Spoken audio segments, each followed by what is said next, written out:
Hello, this is Paul McGann. And this is Jake McGann. And you're listening to Traveling the Vortex. Ding dong. Traveling the Vortex. And past your door, but you don't live there anymore. It's years since you've been there,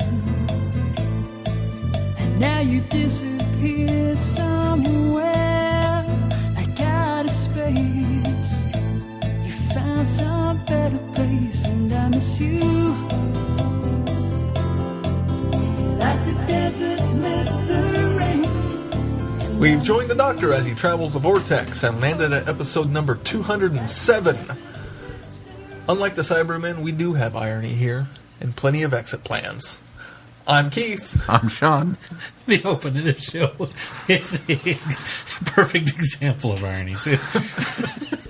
And the listeners won't even hear it unless I add it on. All right. You're going to have to. How are you guys? Present. Good. No promises my mouth will work properly today, because it didn't on the pre-roll. I was hoping some Doctor Who Legacy stuff was new. It's not yet. Usually, We've been getting it early. depends. Yeah, I think we've been getting it early, but today it didn't. no, it didn't. Well, last night. Yeah, last night. It doesn't appear to have this time because I've gotten on it after 12 and it's been there, but it's not there this time. So I can't remember if I got on like at 2 last night and wasn't there either. I'll tell you what I did this week. What'd you do? I finished an expert level! Ooh! Doctor Who Legacy. Oh my gosh. So did Brittany. It was Took me all week. Yeah. Maybe it's the same one. Which level? Can I Well, try? somebody turned me on to, and I can't remember who it was, and I apologize for not remembering, but somebody, maybe Time Lord Ben, somebody in Twitter, I think when I was complaining about expert levels a month or two ago, somebody turned me on to one, and it's the, I don't remember what it's called, but it's the 11th Doctor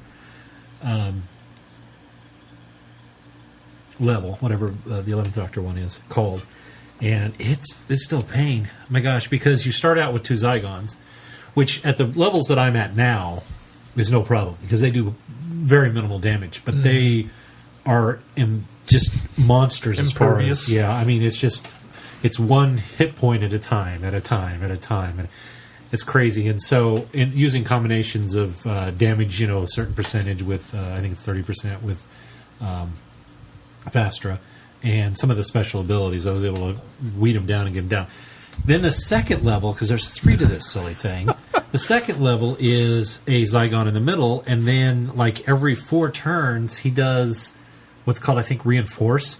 It spawns out a Vastra, who is not hard. Yeah, is not hard. Silurian? Yeah, a Vastra, Literally actually, Madam Vastra? Vastra. Yeah, Oh, because he's a Zygon. which Okay, yeah, that makes sense. she's not hard to Now that I defeat. think about it. But as you're weeding her down, her damage, every time she hit me, she'd nearly kill me.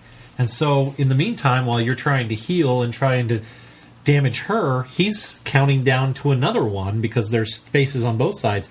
So if you manage to get her, by the time you've destroyed her or defeated her, he kicks out another one right after that. So it's just that, it's terrible. And then if you don't get that one defeated, he kicks out another one on the other side. And so I think it's Jenny on the other side.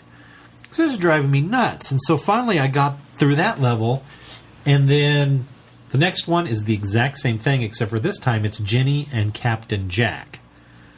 And Captain Jack will stun you 5 times in a row, and his stun lasts like 3 turns. So there's absolutely nothing you can do while they're hitting you except for heal. So I had to sit there and you can't use any of your abilities. So if you have any abilities that you use to help you regain health, you're out for that. So that was, and I had gotten that far several times, but like I say, it wasn't until I really kind of bulked everybody up. I used a team that was completely maxed out at 50. So each one of them had 2 colors apiece. Jeez. And they were completely maxed out. But I had to keep Artie Maitland on my team because he's my go-to guy, and he's only maxed out to 40. I haven't been able to bump him up over 40.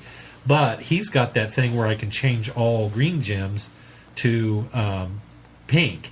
And so a lot of times he's a saving grace if I don't have any abilities ready to heal. And I was playing with the 8th Doctor, who his second level, ability when you get to so many combos is heal completely. Like he'll heal you 100%. Yeah. Which is nice. And then I've got what's the Egyptian gal's name? Cleopatra. No, not Cleopatra. I keep saying it. Nefertiti. Yeah. I've got Nefertiti who heals like The other Egyptian a percentage, and Not then other than not Airman. Airman. And so just with the combination of going through that over and over again, and it literally took me an hour and a half, actually more than that, about an hour and 40 minutes to completely defeat this level. And it just pounded at it, pounded at it, pounded. And I finally got it, and I thought, if that's the easiest one, I'm going to be in real trouble. So now my goal is, I've been going through, and I'm looking to unlock some more of my perks, and right now I'm only 20 stars away from unlocking the next perk in the perk system, in the perk 3 area. I've got everything unlocked in the first 2 sets of perks. Perk 3, I'm like 20 away. So what I've done is I've gone now, and I'm just meticulously farming time fragments, for one thing, because you have them to level up. Yeah. And number 2, I've been going down to my level 1 characters, because now that I've got monster teams, I can put my monster team in with one of those level 1 characters and level them That's up how to I've 10. leveled them up really just fast, like that. yeah. And so I'm getting more stars that way, because you're at least getting 1 star for the level 10 if you've got enough time fragments to do it. So my goal is to get enough stars to unlock some more of my perks. And then I finally unlocked one of the perks in the S perks section, where you have to actually spend time crystals to unlock those perks. I got the one where you get healing for a certain pattern, because I always use the cross or the T. Yeah.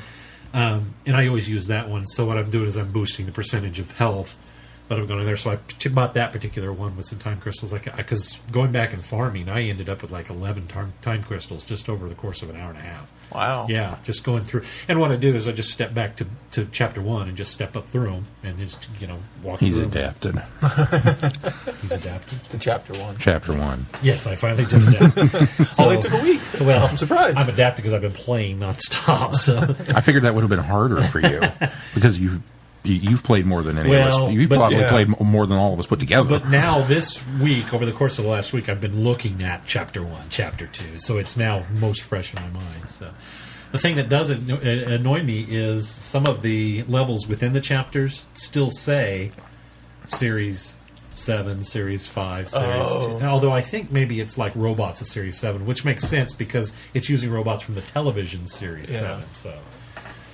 they're not exactly changed, but anyway, there's our Legacy ties. Did you guys do anything with Legacy this week? Because we're talking a little Legacy this week. I got a couple of things dropped from Advent Calendar, and that's about it. Having the color's still been a lot of fun. I've got a new team that I've put together and leveled up to 50. Pretty. It's like I think mostly 50, and then I've got a couple of like high 30s that they're on their way, and that cost me a pretty penny. Because my new plan... You'll get a lot of special ones, right? Well, my new plan is that I'm using time fragments to level up through level 4. And then when I get up to the point where I'm ready to make that next big jump, and all of a sudden you're spending like 20 or 30 time fragments to do that per color, it's like, no, I'm using my time crystals on that one. I'll spend 2 time crystals to get that upgrade and save the time fragments. That's a good idea. So, because I thought, Actually, look into leveling up some of my 40s. This is genius because bam, bam, bam. Look at this. That would help me a lot. Yeah. Actually, Well, so I created this my new issues with the game. This new tank team that is pretty oomph and powerful, and then marched into the Advent Calendar and got some stuff, and I was like, all right, I'm kind of confident in these guys. Tweaked them a little bit, and then went back into Chapter 3. Chapter 3. Used to be Series 5. No. Okay. Well, Yeah. yes. Yeah. It used to be Series. Whatever used to be Series 5, because I still haven't finished got that you. one. I got you. And used my tank team and kind of went, "Rawr, rawr, rawr," and I've just been kind of grinding out, and then I'll go back to the Advent Calendar and get a couple more things, and then I'll go back to rawr, rawr. So that's kind of been where I'm at with this, and slow march of leveling these guys up. Instead of playing Legacy, I was playing mostly Batman Arkham Origins still. How's that going? It's good. It's pretty good. It got to a big reveal about a quarter of the way through the game. The person who's behind everything is not who you really think it is. I don't know how I feel about it. Uh-oh. It almost felt too easy. Like, I kind of appreciated that they were doing something different. And then they just kind of went back to status quo. But which is okay. And I also I'm like 3/4 of the way through the story now. Ooh. What's that? That was Robot Unicorn Attack 2. Apparently Katrina's been playing with my iPad all weekend. I'm like 3/4 of the way through the story, and I don't know what they're going to do next with the storyline, because it kind of feels a little wrapped. There's a couple, I have to go track down a few more assassins, but other than that, I don't know what they're going to do. So it's going to be interesting going forward. But I've got to the point where I've got all my gadgets, so now I can go and do all the Riddler stuff and sink hours and hours in side quests. You'll get spend tons of time on side quests. No wonder my iPad died. She had like every app ever open. Actually, mother-in-law got it for me for Christmas last year. I downloaded this. Peggle Blast. How is that different from normal? Get Peggle? out of here. It's an app. Okay, I got you. What? I was thinking it was a combination of Peggle and something else, but then it occurred to me that Oh, no, that's that's just the new name. It's just a new name. Is it free? Yeah. Is it on it? No, it's not. It's For free. real? It's free. Is it freemium? I'm sure it is. I've gotten all the way up to level 22 so far and haven't had to do anything. Now, they do give you options that, like, you can pay for extra balls or extra this or extra this. So it is premium. But, because I love Peggle. I'm a Peggle fan, and I saw that and I was like, ooh. Yeah, I love Peggle too. Or Peggle. I really enjoyed it on your Xbox, Sean. It's the only time I ever played it. Very cool. Nice. All right, I'm gonna be. Oh, that's gonna be my next addiction, I'm sure. Wait, you don't have a little thing rolling back and forth to get your ball? Well, this is the best part of Peggle. Okay, so you get all up, and you get the little thing down there. On this one, you don't. You get the. This is the very first level. Listeners can see this. This is the best part here. Ready? Well, it's just like Peggle. Oh, but look at all the things falling, and you get. Oh, look at that! You get, okay, so like the ball explodes into several balls this time. It spits out all of the balls that you have saved. left. Yeah, that's nice. And then they fall into the to bulk up your final score. Nice. Yeah. Okay. I'm glad they stuck with the traditional thing. Well, they kind of need to. They'd just be wrong otherwise. In the history of gaming, never did I feel quite so accomplished on anything as I did when I played my first level of Peggle, and Ode to Joy came up, and it was just like, I'm king of the world! Because it is very empowering. It's just, I'm ready to play the next level now, and you go into it, and I was like, and then you get the, you didn't. I was like, I suck. I got to keep playing. That's such a good game to listen to the Big Finish stories with. Yeah, I did that. It really is. I did that a lot. I've made a point of making sure I have time in the car to listen to them because I don't have Peggle at home now. I'm sorry, I didn't mean to take Peggle away. That's okay. I wasn't going to go buy a system for it. Although I think it has come out. I just didn't want to buy it. Yeah, I'm still going to look it up now. So there's that. Anybody else playing any games? It's all the gaming. No, we don't do Candy Crush. So, okay, Stop actually, I do, but I don't link it to Facebook. I got back into Sugar Blast. I got Candy Crush Soda. I got back into Minecraft this week because after the debacle with my daughter running my battery all the way down last week playing Minecraft and be getting after her because I thought she'd screwed my computer up, I loaded everything up and then I downloaded the new operating system for Mac, Yosemite, because I gave it a few months to make sure they work out some of the bugs. Because you can't go back. You can't go back, people. Don't upgrade until you're ready. But anyway, so I had to go in and refresh some stuff and download some stuff so that we could play Minecraft again. And I hadn't been in my game for a while. I got into my game and then I remembered, oh yeah, I was lost last time. And I had built a new little house because I couldn't find my old house. Deja vu. And so I just basically started from scratch from that location. My other house wasn't great because this was a new game that I had only started like a month ago and was starting from scratch. And so I remembered back about 3 or 4 weeks ago last time I played it that I had been at this house for a long time because I had ventured out to find my old house several times to no avail. And so I decided, well, I hadn't seen ocelots, which sounds like an awesome game, doesn't it? I lost my house. There were ocelots here, and I hadn't seen ocelots, even though I'd been living in the jungle. I've been living in the jungle for a while, and I wanted a house cat. So my goal at that point was to catch a lot of fish so that I could befriend this ocelot, make it a house cat. And so when I loaded this up, I saw an ocelot, remembered that I already had a stash of fish, so I grabbed the fish, I went over. I tediously, for about 20 minutes, followed this ocelot at a very slow pace because you can't come up on them fast because they run away. They're scared of you. So I finally got this ocelot turned, changed it to a house cat, went into my house, set him down so that he would be safe, because you have to set him down so he doesn't follow you so he doesn't die. Set him down at this house, and I thought, well, you know what? I'm going to go explore some of this area that I haven't explored yet, because I've been spending so much time going this direction looking for my house. Well, I was certain it was. I sense a butt coming. I got off the little island I was on. I crossed a little bit of a river. I went through the jungle, and not 50 probably actual meters from my house was my other house. I had been going to the left or to the right, just for sure that I had my directions. Because what happened is I went into a cave, got lost in a cave, so I had to dig straight. This is months ago. I had to dig straight up to get out, but knew where the sun was, knew where the sun sets, knew where the sun rises in relation to my house. You learn real quick where the sun sets. Well, apparently it doesn't do any good, because I kept thinking, I got to go right. I know I've got to go right, and I've got to go at an angle, because that's the nice thing about Minecraft is everything's in blocks, so your directions are really easy to figure out. Oh, yeah, and I that's kept true. going like this, kind of a fork fanning out in the direction I thought the house was for, I don't know, weeks, looking for my house. Okay, well, the equivalent of Minecraft weeks. When I finally decided to go explore the other direction to see what was on the other side of this jungle, there was my house. So I went, well, I have two houses. Now I have a real house and a summer house. I don't know. They're like 50 meters from each other, like 50 real-life meters from each other. What was the new house that you built in grander scale and majesty than the house that you started with? It was a shack, because I was just living there for the longest time, so I had protection at night so that I could go. And I wouldn't venture out too far, because I knew I wasn't that far away from my house, but clearly I wasn't. And everybody that doesn't play Minecraft that listens to us has switched the channel, has turned us off. Oh, God, Glenn's talking about Minecraft again. I wonder what the 5-ish girls are talking about. We had our Clontarf Christmas party tonight. How was that? It was pretty fun. Some good food, good people, presents. Did you get anything good? Doctor Who: The Vault. Oh, you got the book? I got the book. Oh. Have you? Did you bring it? No, I didn't. I thought it might have been raining when I walked out the door. Oh, that's good. Sean has a copy. Go get it. It is raining outside. It was earlier. So we brought it home in Keith's the rain. got a copy? Or Sean's got a copy? That's what he said. I didn't know that. He never mentioned it on the podcast.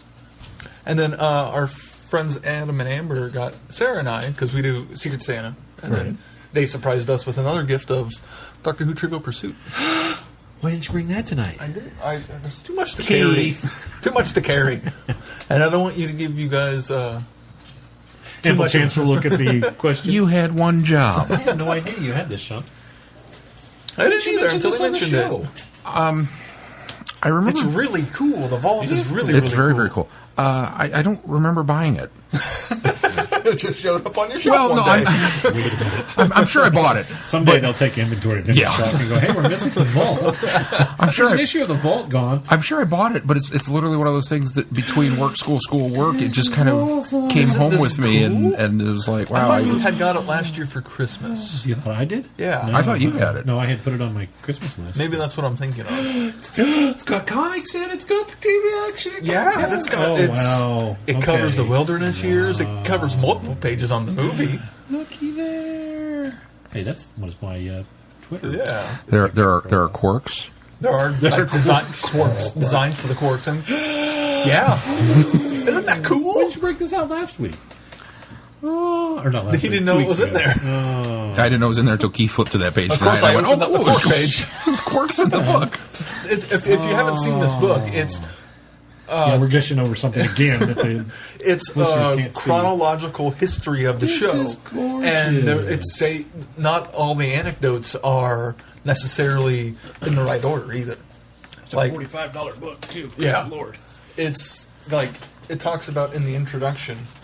It breaks it down by year. Every single year is covered for the first 50 years, and it talks about in the intro. That's why Glenn doesn't have it. He's concerned that they may not do a volume 2. I know him. He's going to be all, I don't know.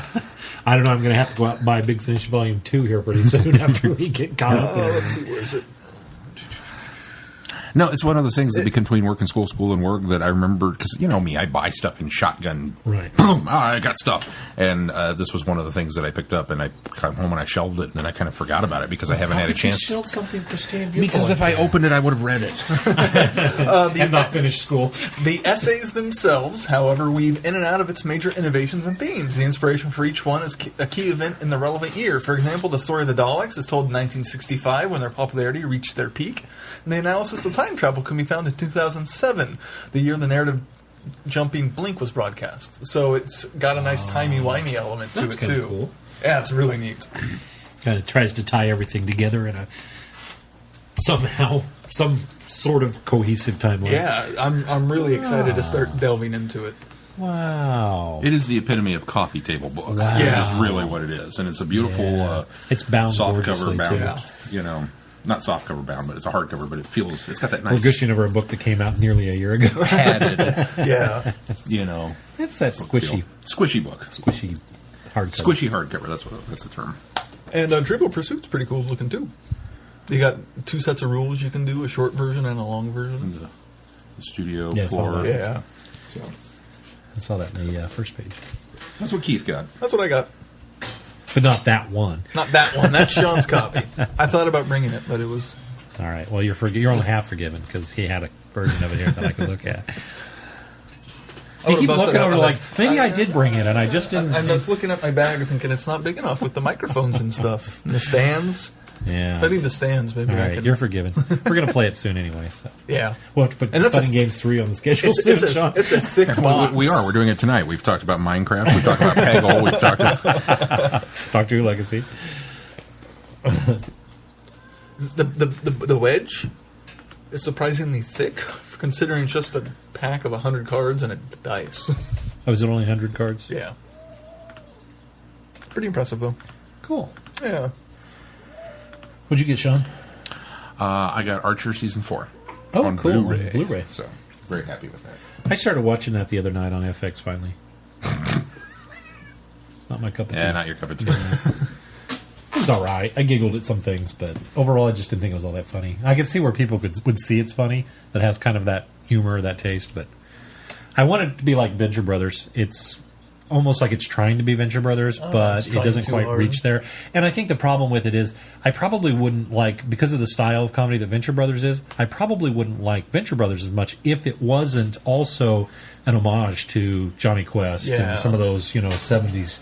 I think that's one of the sci-fi reasons I can't get cartoons that into I it as watched. much, because I didn't watch a lot of those See, 70s sci-fi and I loved cartoons. those, and so because it's an homage, then the humor actually comes across in that. But Archer, it again felt like the same humor, but it just Stay with it, because it's an homage of all the Bond stuff, and it's... somebody told me that, and that's why I started trying to watch it. Yeah. And it's How far did you get? Just out of I curiosity? It's on watched 4 Netflix. episodes on FX one night. They were doing a marathon. They were running. Did you watch them in order? I mean, you started at the Well, beginning, or did you catch no, it whatever wasn't. happened? I was right in the middle. Before? Yeah, I was well, right in the middle of a marathon, and like I say, there were 3 episodes in a row that were a cohesive In order, arc. yeah. not that they ever actually had an origin story or No, anything. and It jumps in the middle and of the it's story not anyway. much of an but- arc, except for in the 3 that I saw, they did mention back to something that had previously happened. So, and it was the nice thing about watching 3 of them. That was my point, was to at least watch 3 because Gives you a sample. Right, exactly. And I wanted to learn characters because characters recur. So I wanted to make sure I had a feel for the characters too, so that I didn't get turned off by, well, I don't like that character, but they might be better later, or there might be an in joke here that I get later, and I kind of saw that coming, saw that happening, but maybe one day I'll go back and start from the beginning. We finally started Studio 60 on the Sunset Strip. Love that show. It wish it had lasted feels longer than a like year. sports night, It's and West Wing had a baby. See, I haven't watched West Wing The yet. font is totally West Wing. Yeah. The setups, The font.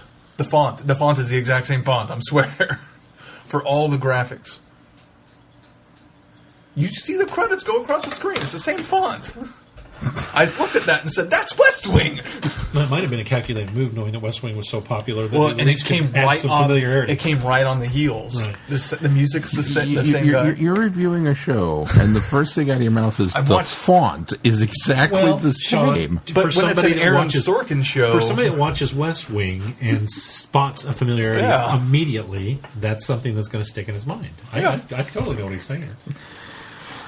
We're 2 episodes in. I really like it so It felt far. like sports. Actually, it felt like I hate to say this because I loved Sports Night, but it felt like a more dramatized Sports Night. You know what I mean? It had that This is same why brand of... you need to watch Newsroom. Yeah. Because, I'm sorry, but Studio 60 still feels slightly dated. Even I'm though sure even though it was only 2006. Now, I watched it when it was airing, Yeah. so I haven't watched it since. So And to me, it wasn't dated. It was feels kind of cutting dated. edge right there. And Newsroom, its set starts off pretty much the same way, too. The initial scene, almost, of Judd Hirsch's character going on a tirade, pretty much the same thing that Jeff Daniels does in the first episode of the Newsroom. Okay. So it's very thematically, it's like he's working out the kinks to get to No Newsroom. wonder he liked it. It's just a rehash of everything. Does that mean The Aaron? font's the same. The first episode's the same. Does that mean everything I like President about Bartlett shows up. He does? No, does that mean Aaron Sorkinson's really not a good writer because he's just rewriting the same show over and He over and does. over? again? probably what it is. He does use a lot of same themes, like in Sports Night to Newsroom, and there was even a theme, like a little rant in second episode of Studio 60 that was in third season of Newsroom. So he has the same ideas that he likes to revisit. I think all writers do that. Matthew Perry, Aaron Sorkin dialogue coming out of Matthew Perry is great. I wasn't a huge fan of him on Friends, and thought he was okay in a whole 9 yards. I loved him on This Friends. is- Absolutely loved him. But here's the thing: He's such a different he's character. different. That's what Yes. I was afraid he would be Chandler, and he's not. Yeah, and the way he speaks is even just completely different. Sarah pointed out that he doesn't put the emphasis on the first syllable anymore, like he did on put the right emphasis on the right syllable. Yeah, because he would always like say every word, strong emphasis on the first part of it, and then I didn't even realize that. I didn't either until she said it. I was like, yeah, he really did on Friends. I love Chandler. I watched Night in the Museum 1 and 2 this week. How were those? I haven't seen those. My kids had seen them, and they've raved about them. They thought they were wonderful, wonderful films, and I see why. I mean, they're very kid friendly. They're cute. But I was at work, and my one of my bosses was saying that when he goes back home, he's going to take his grandson to see Night at the Museum 3. And I said, well, do you happen to have the first two? And he said, yeah, I've got them on DVD. You want me to bring them in? So I said, sure. So I watched the first one. It's quite enjoyable. It's a fun movie. It's very geared towards kids, and I had a lot of fun watching it. However, it's not a great movie, and the reason why it's not a great movie is because sometimes they substitute humor for substance or plot, and so it's almost like they're going a little overboard on some of the humor. But it's a Ben Stiller movie. Although I could tolerate him in this. I don't like Ben Stiller. I'm not a big But Ben. That's why I've avoided I it. liked him in this. He was still Ben Stiller-ish, but he was the character was right for this role. And the other problem that I have is, and this is going to be a little spoilerish, so if you haven't seen it, it doesn't spoil how the movie turns out or the end of it, but it spoils some of the elements of it. You probably know that the museum comes to life at night. You know that from the previews, right? Yeah. Okay, well, havoc ensues nearly every night, and everybody goes back to their display cases in the morning so that everything's normal. But unfortunately, everything that has been destroyed or kicked over or broke or newspaper or Magically anything, fixed? it's not. And so had they answered that question of that the magic is part of what makes everything fine, in the morning it would be okay. But I kept thinking, if this happens all the time, who's the poor slob that has to clean this up all the And time? why is he not mentioning it to Ben his- Stiller's character kept getting in trouble because things were destroyed or something was, and there was no way to explain, hey, the museum comes alive. I have no, I can't do anything about it. So had they included that element that suddenly everything was pristine in the morning and that was just part of the magic, I'd been fine with that. But I just kept. But they would almost leave it. They would almost leave it alone. Like he'd get in trouble for one little thing. But I thought, I just saw this the night before. I mean, you should have gotten a lot more trouble than you did for what was left over. And so that being said, after I saw that one, then I watched Battle for the Smithsonian, which is just a step better in my opinion. Number one, because Amy Adams is fantastic. She plays Amelia Earhart. Oh yeah, I remember that. She's from the trailer. wonderful. Hank Azaria shows up now as the bad guy, who is actually the brother of one of the other characters in the first film, and his performance makes the movie. It's Hank Azaria emulating Boris Karloff as this Egyptian mummy, but Egyptian god or pharaoh. Yeah, thank you. And he does Boris Karloff. He needs to do a Boris Karloff biopic because he's dead on. Oh my gosh, he's spot on as Boris Karloff. Anyway, so that's quite enjoyable. But to make things even worse, this takes place in one night. The premise is Ben Stiller has to go rescue the exhibits that have been moved to the Smithsonian because they've been basically mothballed at the Smithsonian. So he has to break into the Smithsonian, spends the night trying to get a device back that brings them to life. That's the premise of it. And unfortunately, there's this huge battle that goes on with this Egyptian pharaoh. And after it's done and everything wraps up all nicely, what's in the forefront of my mind? They just destroyed the Smithsonian with this battle. There's windows that are crashed. Abe Lincoln from the Lincoln Monument has crashed through a window.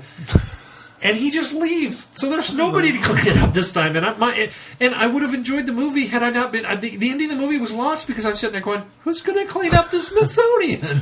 There wasn't a post-credit scene with a guy with a mop going, oh no, my God. I fast-forwarded to see if there was any That would have been the greatest gag at the end of a movie. But it's got tons of cameos of people. And in fact, I thought that, which, Owen Wilson's always going to be in a film with Ben Stiller. It's just we accept that now. I really thought, though, his role from the previews was going to be real... sorry, I'm just small. Almost it's small, but he's small. He's small. He's the little cowboy. I thought it was going to be a minor role, but he's actually a pretty significant part of both films. Oh. Yeah, so... and Darth Vader. Darth Vader's in it. That's why he liked the second one better. Oscar the Grouch is in it. It's cute, again, fun, but there was just that one underlining element that ruined everything for me because how do you clean this On the thing bright side, Battle for the Smithsonian, same font. Well, they should, because it's a sequel.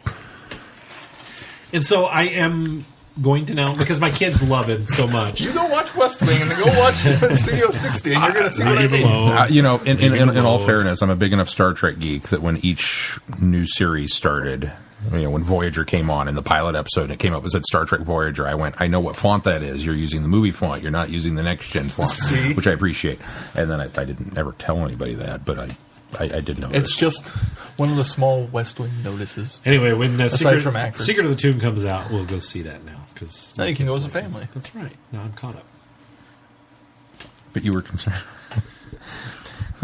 I'm sure I'll be bothered by the fact that whatever London museum that they're going to end up is going to be the wheels destroyed. of your mind are just there's an ancient tablet that's magical that brings things to life.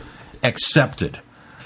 Nothing gets cleaned up at the museum. I have huge problems with this movie. Because had it been part of the magical tablet, it would have been fine. Because you already explained. There was a reason that it didn't matter that I had to stretch my imagination that there was a magical tablet that brought things to life. That's there. It's front and center. Okay, you're going to have to suspend some belief here because this is what happens. Okay, fine. I'm fine with that.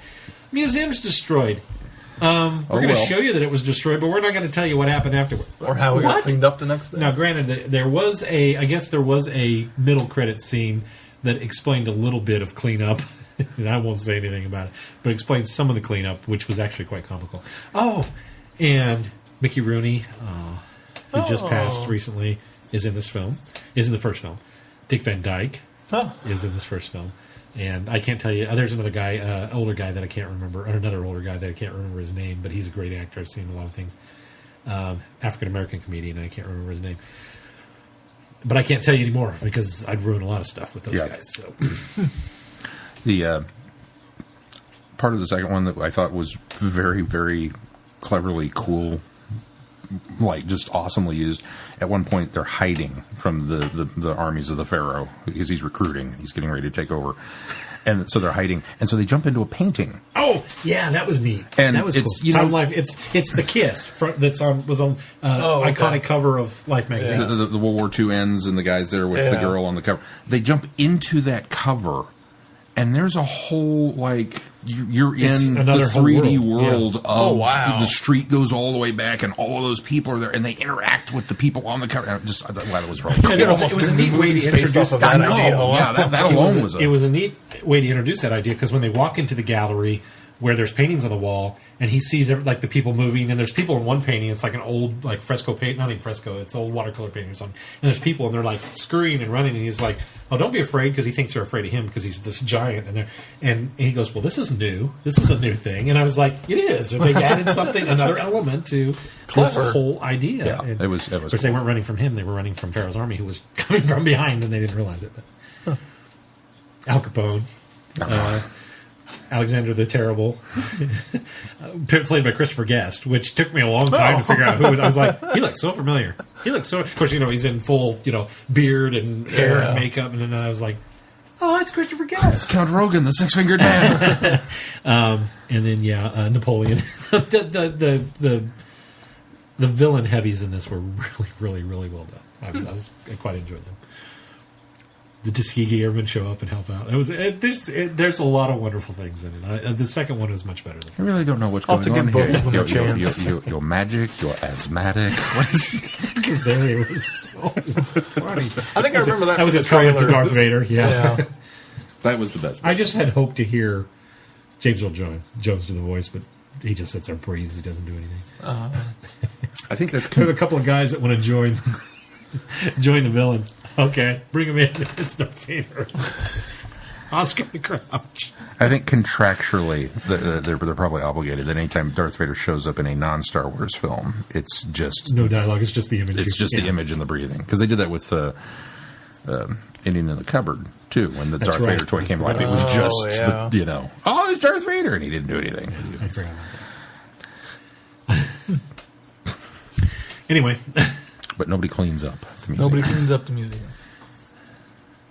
I watched another movie. Anybody else got a movie they want to talk about? We just watched Muppet Christmas Carol today. Oh, that's a good one. Yeah. Should we talk about Dawn of the Planet of the Apes? I finally watched it. Keith brought his Blu-ray copy to me. That's the thing I forgot to mention last week was I devoured everything but commentary on the Blu-ray last week.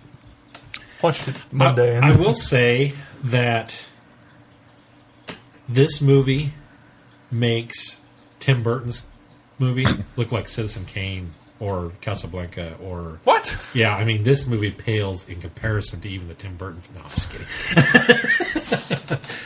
It was quite enjoyable. No, I haven't set He started that off when I was waiting for the shoe to drop. It was like, he's got a gag here. No, that was the wait, gag. I'm reading it backwards. What? At first, my brain automatically translated to... Compared to Tim Burton's Planet of the Apes, this is Citizen Kane. That's where I went with it. It's like, okay, any moment now, this will make sense. No, it was It's like good. there's a talking monkey in the room, and I can't quite understand. I told you guys this before when we first got together tonight.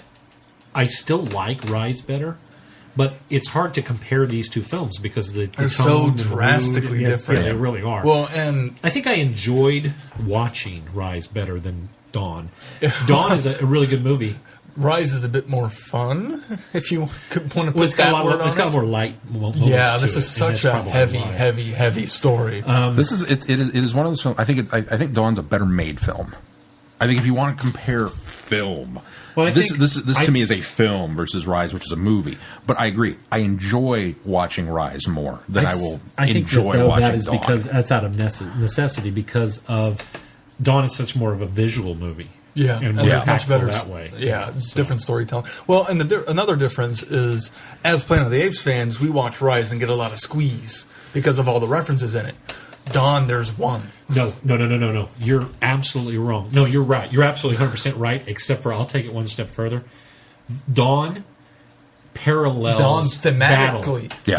Dawn thematically has themes. It's not the nudge, hey, look at that. That's just it. It's Rise real fans have to notice this. Rise had moments that were like squee moments, like you said. They were Charlton Heston on the TV. They're the damn dirty apes. Rise, the 3D puzzle, but also of the Statue of Liberty. Rise has this like very minute parallel to Conquest. Not Conquest. What was the one? Yeah, Conquest of the Planet. No. Yeah, a little bit. What was the fourth movie? Conquest. Okay, has some thematically has some emulation to that. Yeah. This, it's bold It's in battle. your face that this is battle. It's And just, I done mean, it's obviously the way battle should have differently done. Yeah, that's what I was coming to next. Is this is how I kept looking at this going, battle would have been so much better if they'd done this. Yeah. They took a lot of There, cues from Battle of Planet of the Apes. So somebody like me watched that and went, Well, I can make this better. having listened to the documentary, the commentary, the director actually came to Planet of the Apes through the TV show, Oh, is that right? and then Really? discovered the movies because the TV show was on TV. So we watched it on TV, and then went to the movies and fell in love with it. And everybody who's involved in it pretty much loved Planet of the Apes. Judy Greer is in it because her and her husband had this great connection to it, and that's how they met, etc. Michael Giacchino, who did the music, was a huge Planet of the Apes fan, and so he begged to work on it. Now that Rise was a success, they were able to get more. They of the, went, hey, we know the next one's going to probably do well. And I didn't know this until Friday Night Who, when I looked up to make sure I had a quote right that I was tweeting to James. The baby, his name is Milo. Oh, is that right? Yeah. That's kind of cool. I had hoped that Blue Eyes, his name was Cornelius. I had hoped that they would reveal that, but and they didn't. It was just Blue Eyes is the nice reference to Bright Eyes. Right. Yeah. Such a good movie. It was really good. I quite enjoyed it. And again, there was that's the thing is the you had scream moments in Rise. There's a whole chunk of Dawn that is just you're squeeing the whole time because you're going, this is so much like Battle, but it's so much better than Battle. And it's are you talking when they actually go to battle? No, I'm talking about structurally. Okay. This whole thing emulate. It's not the story. It's not Battle, but it structurally emulates and paces just like one Battle. of the things I Battle, love they about go to it, the abandoned city. You know, they send out the exploratory force, and Caesar goes to the exploratory city to find out what's going on. And you get kind of that scene in Dawn when they go and make their stand. Locations are swapped. Yeah, pretty but much. you know, That's so, it. but It's the the beats same. are all there Yeah, of it really da, and then war. It You know, really is, and yeah. one of the things I loved was how they handled war in it. It's done not like most summer blockbuster films of, this is great, this is wonderful. It really shows the trauma and really helps Blue Eyes' progression throughout the story, showing, oh wait, this isn't as great as Koba made it out to be. Yeah. And it's not everything that's wonderful. Agreed. And look at how It many of translated our really well. so It well was- done. it- Because as we saw the clips of it in the trailers, and I was a little worried, especially as the movie progressed and how serious of a tone it was. I thought, oh no, is it going to fall apart in the third act when the big action starts coming? And it didn't. That's the thing too. Is the battle is such a small part of this. Such a small part. Well, of and this. if I really paid close attention watching my fourth viewing on the Blu-ray, the timing of how it is, and it's about the actual battle happens about an hour into this 2-hour movie. yeah, It's halfway through the film, and it doesn't feel like it because so much has happened. Yeah. It's almost. It's done. This is the thing. It's great storytelling. Is okay. We've set Koba up to be the bad guy. There's some But spoilers. Spoilers coming here, by the way. I don't think they've even set Koba no, up to be the bad guy. everybody In fact, is they so shocked understandable. Me. They shocked me with. Actually, they did it well, but they shocked me with the beginning how close a relationship that Caesar Right. has. And Well, there's a that's- deleted scene that even shows more. That would have been That's a what was so great great moment. about it is that Koba's on board. Koba's one of the guys. Koba's this. And then all of a sudden, Koba's the bad guy, and you're like, oh, But it shows a nice. it does. a nice Yeah, spiral no, downward. I agree. I agree. It transitions so well. It's not a night and day. It's not like a coming turn. It's not from like Anakin. coming from battle and recognizing that that's what they're doing, and then going, okay, he's the ape general. He's the gorilla that's going to cause all the problems. It's Koba, and how genuinely heartbreaking it was to get to that moment where he is the villain of the piece, and it's like, oh man, I liked you. That's the sudden. And this is going to kill Caesar. That's the You know, sudden- This is just going to. Sean, that's the suddenness that you're trying to say. Yeah. Is the moment you realized, oh my gosh, the heartbreak is sudden. Because the transition is wonderful. Yeah, no, the yeah, heartbreak, you're right, yeah. is that 360. Oh man. And even the humans are fleshed out well enough that I don't hate them. Dreyfus could have been fleshed out a little bit more to make him a better a better character and not as Antagonist. much of a villain. Why do you keep bringing him back to the... that's the guy that shot the ape at first. No, Dreyfus is Gary Gary Oldman. Oldman. That's Yeah. right. Who is the guy that they? the bleep.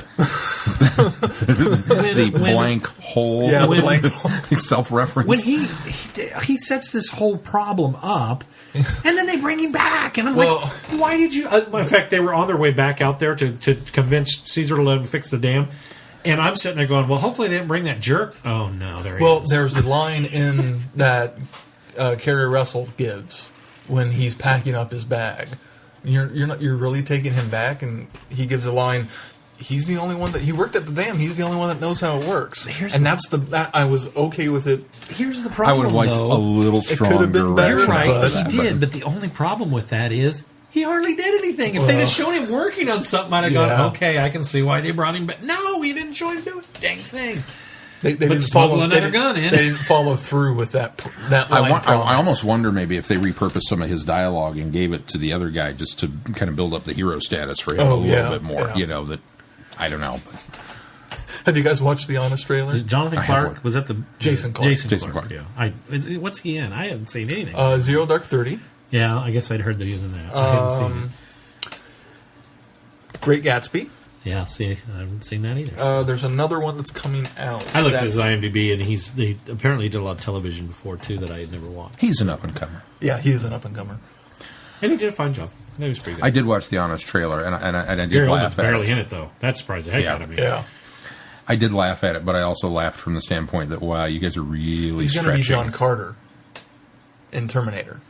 Oh, John. okay. No, John Connor. Connor. John Connor. Yes. Yeah.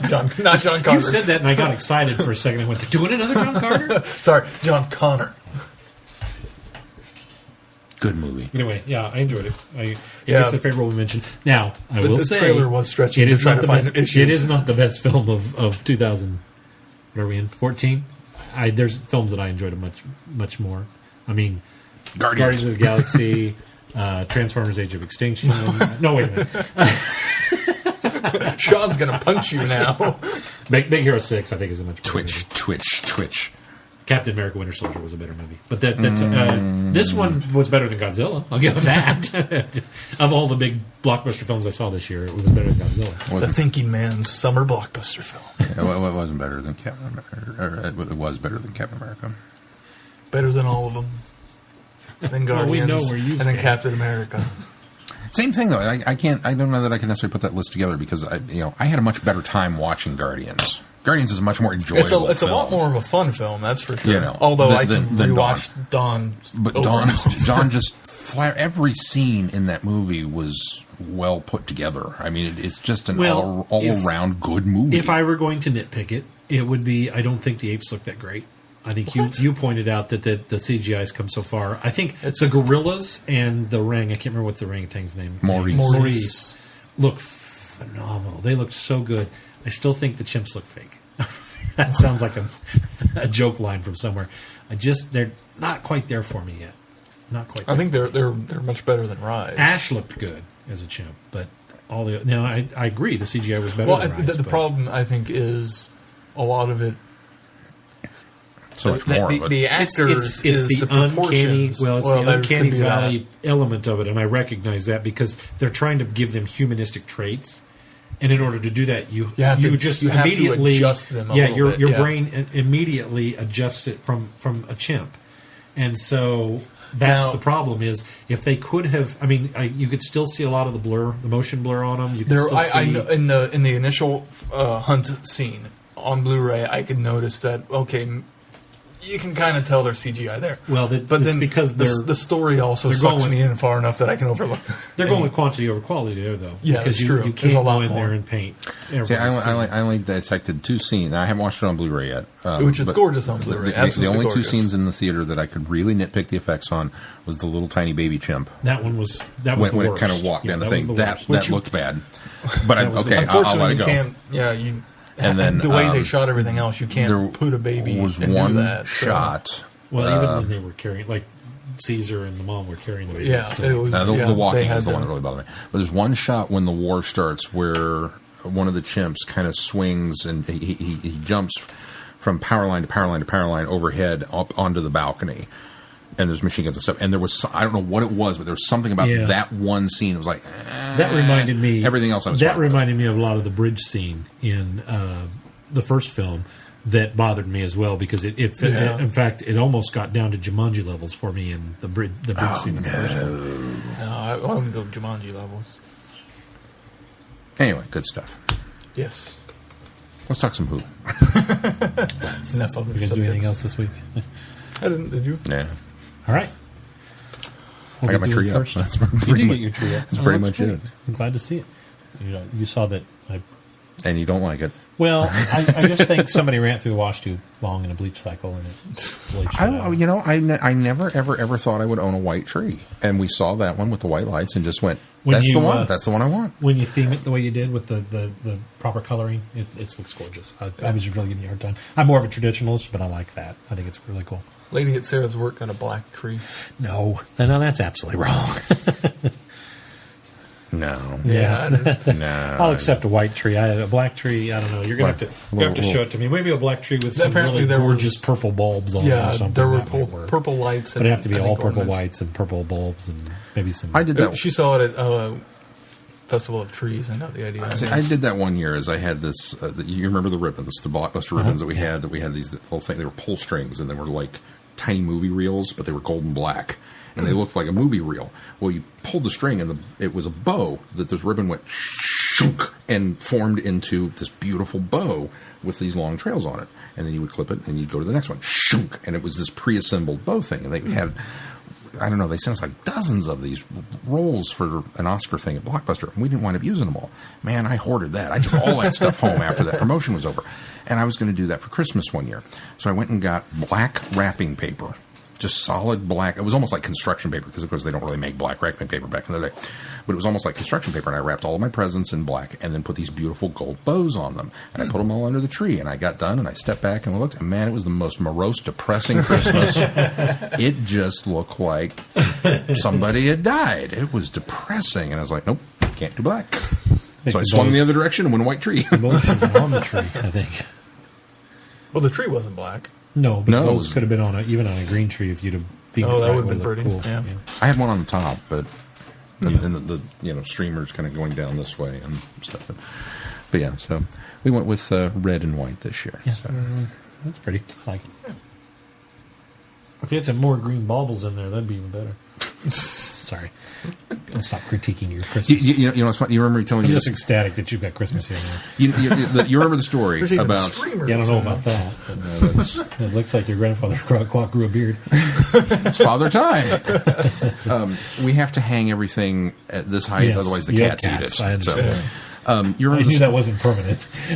you remember the story about having to change out all the LED bulbs? Yes. Okay. Yes. So when we put the tree up, I went and I had this idea, and I went running and I grabbed all of the red covers that we pulled off of the strand and just went and just stuck them right on all the white lights on that tree. So I've got the little shade of red lights in there, and it's just like, ha ha! Look at me repurposing things.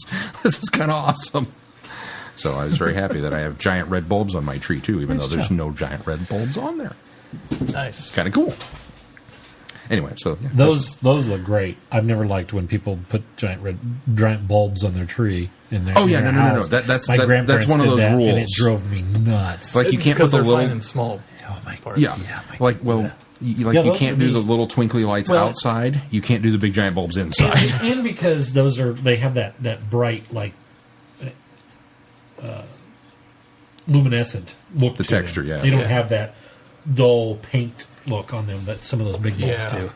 Well, it started because I've got a set of lanterns. They're little gold. They look like gold brass lanterns with a red interior, and you would stick it over a light, and it would glow like these little lanterns. And I was so excited, and I dug them out this year and went to put them on the tree, and they don't fit on the pre-lit. Aww. It's just this But these slightly, ones do. but these kind of went and stuck right on there. So I was like, cool. I'll just leave them here. I think because these are bigger and heavier, they're not going anywhere. Just leave them on. Yeah, you don't have to take them off when you're done. Either. No, I'll take them off when I'm done because next year I might change it out and put blue. Because last year you had blue and Doctor Who stuff. Yeah, I had all blue and white last year. But you've got the sci-fi tree down this year. So All right, well, let's move on. And unfortunately, People I are can't- probably tired of us talking about Christmas And now, I can't too. put the Weeping Angel on the Doctor Who tree, or the sci-fi tree downstairs, because this Too heavy. well, the tree's a 4-foot tree, and the Weeping Angel's about 3'5". So it would be Weeping Angel It with is some large bush and at the heavy, bottom. and I'm surprised you guys were able to put it in that little tiny tree when you had it over at the other house. Yeah. So we talked about Legacy yet? No. We did. And then one time at band camp. What are we doing first? We have We some should news. do the news first. Ooh. Can we do the news?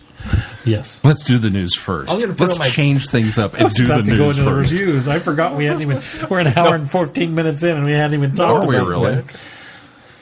Yep. Well, somebody just had to talk about Night at the Museum for Oh. an hour. Yeah.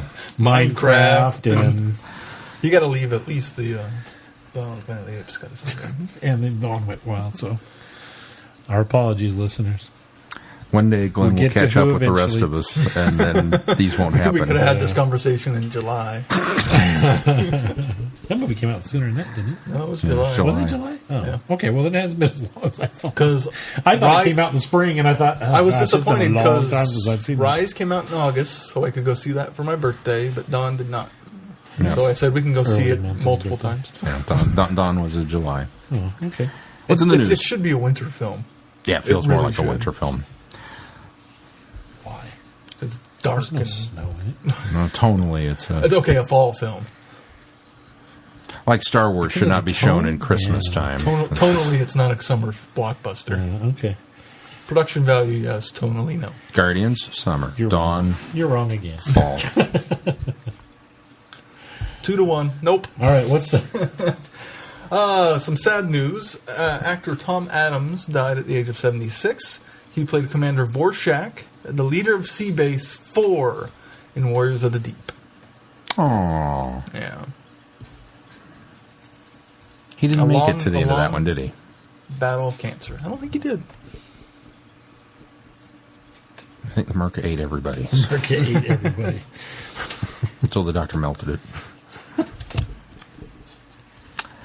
Can I bump my mic now just to get it over with? Because you hit yours earlier, and now Glenn has do it now. thumped his. Nobody noticed mine. Hang on. Okay, there we go. In not so unhappy news, we got a new trailer for Last Christmas. Are you talking the trailer or the like Scene clip. special scene I'm talking clip? the trailer. The trailer. Okay. The 30-second TV spot. Okay. I don't know that I watched that. It very much looks like The Thing. I kind of thought the same thing. Oh, cool. Because it's all North Pole Yep. base-looking stuff, with And weird creatures. hardly any Santa. Yeah. It's a creepy-looking creature. Yeah. Oh, it's a crinoid. I love this Christmas special already. They brought the crinoid back, and Santa's going to fight it. It's He's going to be going to be so awesome. disappointed when it's not the Crinoid. It's the crinoid. Call it. Easter Saturday. Easter. It's very exciting. Did you watch the scene? I watched the clip. Yes. Did you watch the clip? I don't know how I feel about Santa riding up on On Rudolph. Rudolph and Hi-Ho Silver in it. You know, I was quite all right with it. In fact, I liked the clip. I liked all of the clip, except for the. I'm tired of the Yeah. joke. Yeah, That's we've not- done it before. I mean, if this had been the first time, I would have giggled. This now is the time third I time went, Doctor Who's written that No, joke. And it makes more sense for the TARDIS and, I guess, Vastra's carriage. But for a reindeer, that doesn't make any sense at all. No. Well, but a reindeer with a glowing red nose, I That would buy. doesn't matter. I buy that more than Vastra's carriage, quite honestly. But here's the deal. It's still a living creature. It's going to wander off. Unless they reveal that it's not a living creature and actually a robotic reindeer, then I'll be okay with it. Here's the deal. There's a part of me that felt very sullied after I watched the trailer because Santa makes such a phenomenal entrance. The orange, and then the Slinkies, and then the robots. And I just went, this is the way to do it. If you're Santa Claus and you're gonna enter a room, this is how you do it. You send all this. Yep. And then the reindeer showed up, and it was awesome. And I love the Doctor's bemused. Just What is going on here? he's seeing it, but he's not quite sure he's believing what's going on. And then he rides up on the reindeer, and this I kid you not, the fact that Rudolph is built like a Clydesdale. No, Rudolph is built like a reindeer. Yeah. That's what reindeer was. Like an actual This reindeer. I was actually pleased by that. yeah. Yeah. So much, because every Christmas special I've ever seen, every Christmas movie I've ever seen, I look at these reindeer and I go, No, and See, the problem is they Santa try to make Claus. reindeer look like deer. Yeah. Like North American Skinny deer. little legs And they're and- not. they're They not. are these large animals They're like like Santa comes riding up. caribou. Yeah, They're that's big. exactly- They're an relatives of antelope. caribou. I don't think they're even a deer. I don't think they're actually in the I actual think there deer are family. antelopes. But the They're in ones an elk the ones or a- in or Santa a Claus the I movie. think elk is what it is, yeah. What? The ones in Santa Claus the movie. Yes, those Yeah. are Those- right. okay. And Those are Prancer. reindeer. Have you ever seen the movie Prancer? I've seen Prancer. Yeah, that's right. a reindeer. But all these other ones, And even the Santa Claus, too, I think. no, because when he rides in the Santa I Claus don't- 2 and it's he been a brings while. Donner with him, it's like they're larger deer, but they're not quite. They're not. Okay, They're, it's they're been a while not. since I've seen the Santa Claus. And I look at and then the one where the stop motion one with Mickey Rooney when he's Santa and he goes to town and he rides on the radio. It's like I don't buy The it. st- stop motion ones are what- yeah, The stop motion gotta is- give, the I stop give them a motion has set a pass. bad precedent for reindeer. I think that's Yeah, what that's it is. probably what I happened. genuinely Yeah. think that's what it is. Because I and look some at of all the these. books, too, drew them like deer. I think probably the original Rudolph the Red-Nosed Reindeer book that came out, I think it was Sears that originally put it out, or maybe it was Montgomery Ward, I think. Yeah. When Montgomery Ward put it out, that was the illustration, and they went with that typical North American deer look. So I look at all these reindeer throughout the cinematic How history are of they Christmas gonna pull movies, this sleigh? and I start thinking about that. There's no way they would lift this sleigh off the ground, even if they are magical. There's too many presents. Santa's too fat. It's just is not going to work. And he rides up on Rudolph as big reindeer. I went, yeah, Santa, get some. This is going to be awesome. And he strides in. What's all this Santa trouble gets about? some? I was like, this is going to be awesome. I am so jazzed for this show now. Yeah, I'm really looking forward That's to all I had. Yep. If they had left out the joke, it would have been a perfect clip. Yeah, it really would have. But then, like I said, I still feel sullied because I feel like the entrance would have been so much better in context. Yep. Yeah. And I feel like Somebody ruining said- I that almost joke didn't watch with the the whole. clip Somebody because I said, thought, oh, it's somebody just a said, clip. this is Nick Frost, we've got to make it funny, and that was the wrong approach in that moment. Nick Frost needs to be funny in this episode, but that's not the way to make Nick Frost funny. Sight gags do not make Nick Frost funny. Oh, you're talking Nick about you're Frost talking makes about Nick that Frost still. funny. I thought you were talking about the clip Nope. as opposed to just the joke at the end of the Just clip. that moment. Yeah, Just No, the thing that bothered me. The locking of the reindeer is hackneyed and tired. Moffat, stop it. Yes. Do you think he's forgotten? Do you think maybe Moffat's got Alzheimer's and he has forgotten that he's used that joke? I did see an article somewhere that Moffat's era is the era of forgetting. At the very least, Capaldi's is, because he doesn't remember all these past events. Maybe that's it. I don't know. I don't know. Maybe that's a good segue for me to talk about. Has anybody heard of this? Legacy, we've talked about There's it. some issue right now about Clara in what they're calling the Claradox. You guys read this No. problem with Doctor Who? That The I Claradox. don't have a problem with it, but I kind of see their point. Is that if the Doctor did not die on Trenzalore, there was no reason for Clara to exist. Because, let's see, Well, she was still born. she was still born, but there was no reason, reason for Clara for- to have existed or had to repair the Doctor's timeline, because if he's not there dead in the first place, there's no way for her to enter his timeline. So suddenly we have this splintered timeline that we have to now pick up pieces of it and put it next to the hub so that the Overseer can protect it. Oh, and the Axis. Yeah, the Axis. Because It's in the Axis. Yeah. it's a Claradox. They've created a paradox within the new series because of the fact that Clara couldn't have gone back into the Doctor's timeline because the Doctor didn't die for the Great Intelligence to have to go in there and destroy stuff. No, I disagree. I think the Doctor will still wind up dead on Trenzalore. See, no, But- that I disagree with. Or well, they not- changed That's not the reason I don't have a problem with it, but that is not Not right. Or they anytime changed soon. the future. No, that's not right. Because They rewrote time. people have a problem with that, but they don't have a problem with rebooting the universe. I thought that's another thing is I've never had a problem with rebooting. I've never had a problem with the fact that they really adequately answered the crack or why the TARDIS is exploding in the first place. I've never had a problem with those type of things. I see this as another one of those things that I go, It's not that big of a deal. Come on. Yeah. 50 years of science fiction, and they're concerned over that But paradox. I just read that this week, and I thought I'd bring up the clip. The Mona Lisa is a fake. They don't have a problem with that. Claridox. Look it up. Interesting. Anyway, what were we talking about? Oh, yeah, the Christmas special. Very excited. All of you fans are silly. You're just sillies. We've known that for a long time. In other news, the They even BBC give it a is fun planning name. to. I thought it was kind of clever It's a name. clever actually. name. Clever name. The Claridox. Sorry, go ahead. The BBC is going to consider as announced plans to launch a theme park, Sorry. including Doctor Who and Sherlock in it. I can't imagine the Sherlock ride will be all that much fun. I love the show. I'm racking my brain going, no. I'm going to be the first person to say that theme park would be awesome. It's not going to happen. You don't think it's going to No, happen? it won't happen. In fact, I think it's a lot of wishful thinking mixed with some guy threw out an idea. Hey, wouldn't it be cool if, like at the BBC, I think somebody said, wouldn't it be cool if, and I think it's one of those things we'll probably never get out of the idea phase and never get into the planning phase. I think we're all jumping on this a lot too early, way too early. So if it happens, I will be the biggest fan of this and proponent of it happening, but it's way too early on to get too excited about this kind Well, of thing. in 2020, on this podcast, we can revisit it and find out if it actually happened. But shockingly enough, Glenn, I agree with you. Yeah. I think this is one of those things, even if the plans were to go forward, I think the BBC would be much smarter and make a lot more money licensing out that idea to, I don't know, say Disney. Well, give it to somebody who's got the money to actually invest and make it work. You know who'll get it and do it would be somebody like Paramount. Because It's number one, they actually- already have a vested interest in it. Yeah. And The park would be called the London Paramount Entertainment Resort.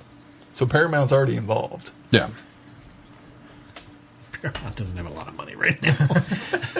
They're floundering on trying to get a park started anywhere because they've lost so much ground. This would be the ticket for them. They've got to latch onto something big to play catch up with Universal, Disney, and even Warner Brothers, who has all of the Six Flags parks. Well, Although do you those know are why? closing now.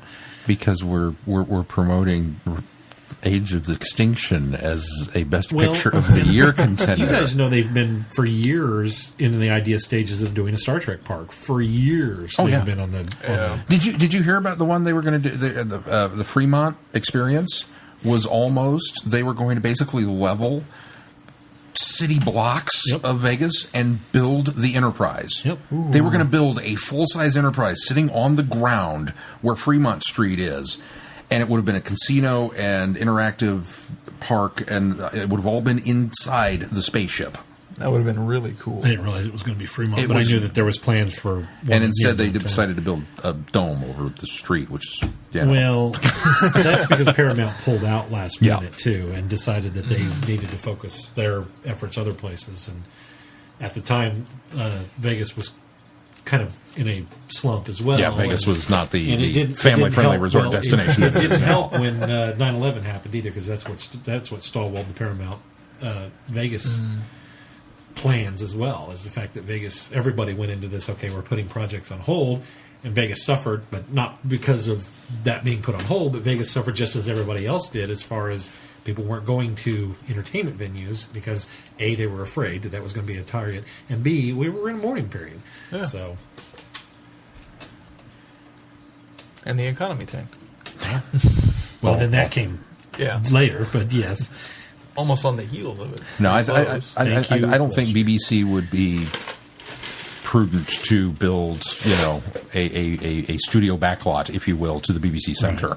I think they would be more prudent to give the money to Paramount, or give the licensing to Paramount, let Paramount come in and build it and do something with it, and then say, yeah, they've got the Doctor Who ride, and you can do it at such and such, such and such. Now, I am a little concerned about what this would do to Doctor Who: The Experience in Cardiff and how that would impact that. That But- would I don't all think- be I don't- moved. No, You that think would so? be that would be moved, because if they do this park in the UK as they plan, There's no you reason to don't have really two of them. want to divide Oh, yeah, that that's true. revenue stream. You want to make sure all of that is in one central location so it can be enjoyed. Because I think that the Doctor Who experience, while as awesome as it is, and people would still want to go, I think it would be a step up to be able to ride rides with Doctor Who, and that would probably suffer a lot if they didn't just marry the two together. That makes sense. The other thing that kind of scares me is if you think about like the really shoddy, in true bad production value form, you think about the old carnival rides that you used to go to, like the haunted house, and like they've just repurposed, instead of the scary cardboard monster that kind of lunges forward, it's a weeping angel, and a flashlight, and you're on a talking rickety about mine dark car. rides, And, yeah. The old school dark rides. Think about a Doctor Who use theme of- park of like that. black lighting and It's like, oh, scary. I hope in 10 years we're talking more seriously about this, but I can't get too excited about I it. hope in 10 years we're going to the opening, and here we are. I think I'm sullied. I think I'm sullied by my love as well, Disney, and so many other amusement parks that I've seen come out of the idea phase, and since my childhood. I've seen all these grand, wondrous plans for parks that were going to be that were interesting to me, and I've seen so many of them fall through. Americana in Virginia, which was going to be a Disney park. There was also talk of putting one in Branson when they were buying up a lot of land out there. Yeah. Universal had talked about doing a park in St. Louis in order to compete with the Six Flags parks. There's been all of these different idea-based things of things that I've always just wanted to. So I've been burned so many times that I just can't get serious. It about almost it anymore. seems like, aside from the big ones of Disney and Universal, most theme parks are going out of fashion. I think that's sort of true. Yeah. Theme parks are, yes. Amusement parks are not. But it's the difficulty is this to me is kind of the key. You have theme parks where you've got Disney Studios, you've got Universal, and of course Universal's even partnered up with Warner Brothers, Everything's Yeah. built around and they're building around that. And then you've got the amusement When did parks. Universal team up with Warner Oh Brothers? yeah, Harry Potter. Harry Potter's all down there at Universal and stuff. We should be talking though. You got to be careful when you say that. They're not partnering with Warner Brothers. They're partnering with a Warner Brothers brand. Universal is spending all of the money because they have bought the license from. Right, that's from what I'm Warner saying. It's just, Brothers, yes. because Because Warner Brothers is still going to Warner run the Brothers- Six Flags parks. Warner Brothers realizes that it is not financially poignant for them not being one of the high destination spots to put a Harry Potter park in one of their parks. And that's Yeah. because the Six Flags are not theme parks; they're amusement parks, which is a different animal. And this to me is the key. And I'll throw this out there because I was going to do this at one point, but I didn't have several gajillion dollars to invest in it. The moment somebody figures out the way to marry a traditional amusement park with roller coasters and a midway and a Ferris wheel and a merry-go-round or what are those called? Carousel. And all that normal amusement park stuff with the huge big ticket events of a theme park with your simulator rides and that kind of stuff. And you put all of that together under one umbrella, that's the destination. It doesn't matter how amazing the theming is, that you've made me believe that I'm standing on Amity Island and that there's a shark in the water. I can't leave that and go get on a roller coaster. It's all simulator, and it all still feels a little fake. Yeah. And I don't get the thrill part of it that I get from an amusement park. And if you can figure out a way to marry those two, then you're golden. Well, and so far, nobody's done it. Well, even Disney has gotten wise to that idea because their theme parks, not like Magic Kingdom, because it's still pretty low key theming rides, but like when you take the Hollywood theaters or the Hollywood studios, it started out to be another theme park, and what it evolved to, because they realized that people were looking for those type of things, it evolved into something different. They're the closest, Unfortunately, yeah. because they have Rock and Roller Coaster, they have Tower of Terror, they have those traditional theme park type or amusement park type rides. Now, unfortunately, I think that has sullied the feel of the studio's aspect of what they were shooting for in the first place, and it's not always a bad thing because some of those rides are phenomenal rides. They even kind of did that in Animal Kingdom with Expedition Everest, but Like Tower of Terror. Tower of Terror is hands down one, even though it's a drop ride. You go It up in is the a drop thing ride, and yeah. you get dropped. That's all there is. But the way they've constructed it and put It's the been story themed. and put the theming to it, that is what made that just. It's one of the most amazing drop ride experiences ever. It's so cool. I haven't ridden the roller coaster yet, but Rock and Roller Coaster is the only thing I don't think I rode out. It wasn't there last time. That's how long it's been. Yeah, see, it was there, but I was pretty limited on the thrill rides that I could ride because we had the family. But Yeah. I made sure to hit some of the ones that were most important. All right, we've talked way long enough about this amusement park. So. Well, here's something exciting that is coming soon. A series of Lethbridge Stewart novels are coming out. Ooh. There will be 4 of them, featuring a young Lethbridge Stewart set shortly after the events of Web of Fear. And will be So we get Colonel. Is it Colonel? Was he Colonel? possibly Colonel. It could be Or it could be right as they elevated him to Brigadier, too. That was or right. giving him the elevation of Brigadier. I don't have a Maybe full kind of cool. description I of the think stories. we're led to believe from the line in the invasion that it was pretty much the events of Web of Fear that led to him Yes. being promoted Well, to Brigadier. So But those events could be parlayed out through a novel series. Sure, And he doesn't yeah. become Brigadier until the end. But yes, I think in some way or fashion we'll see his elevation from Colonel to Brigadier. So. The first one will be released February 22nd. 4 years to the day after the death of Nicholas Courtney. Oh, well, that's kind of a neat, Yeah. I don't know, homage. and then I was sad. Does it have a title yet? Or Yeah, there are 4 different titles. I The would hope Forgotten so, Sun, since February's the first book. The Horror of Det Sen, The Schizoid Earth, and Mutually Assured Domination. good titles. 4 different authors. I don't recognize any of them. Oh, That doesn't mean anything, though. So we're maybe, going to have to... maybe we can do a Brigadier archive and We we'll can- put those we on can- the podcast. Yeah. That sounds like fun. It's exciting. Cool. And then some con guest announcements. Time Eddie has announced Colin Baker Which is the one that will be in Wichita? Yes, Yay. in October. Hooray! And Elihu announced their first guest for next year. Katie Manning will be there. Yay! She's really making the rounds for the She's cons. making the rounds. And that's it for news. Yay! Yay! Well, let's move on to review. Oh, yeah, feedback. Feedback. No, I'm just kidding. First up, Ben sent in some more feedback about Chicago TARDIS and its audio. Let's give it a listen. Hey, Vortex guys. Time Lord Ben here. Just listened to the show. I realized I used the word awesome just a little too much there. But working from no script, it was okay, I suppose. At any rate, a couple things. Noel Clarke was indeed as down to earth and as genuine as I had mentioned.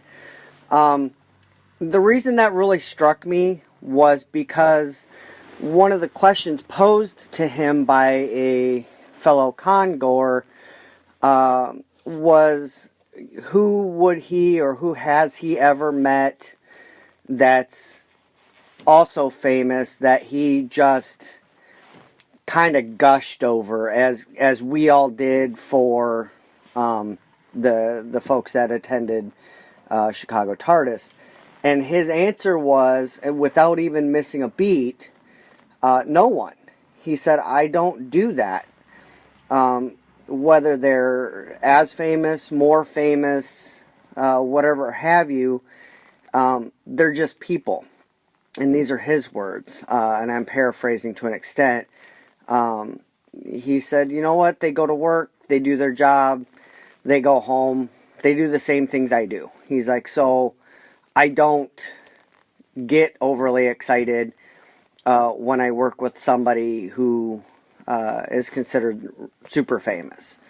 And he didn't mean that in a condescending way. It wasn't said in any way with any tone or phrasing or anything like that that you could even possibly misconstrue what he was saying. He was really kind of relating that yeah, okay, he was on Doctor Who, he was in Star Trek, he's done these things that have put him in our eyes, kind of up there.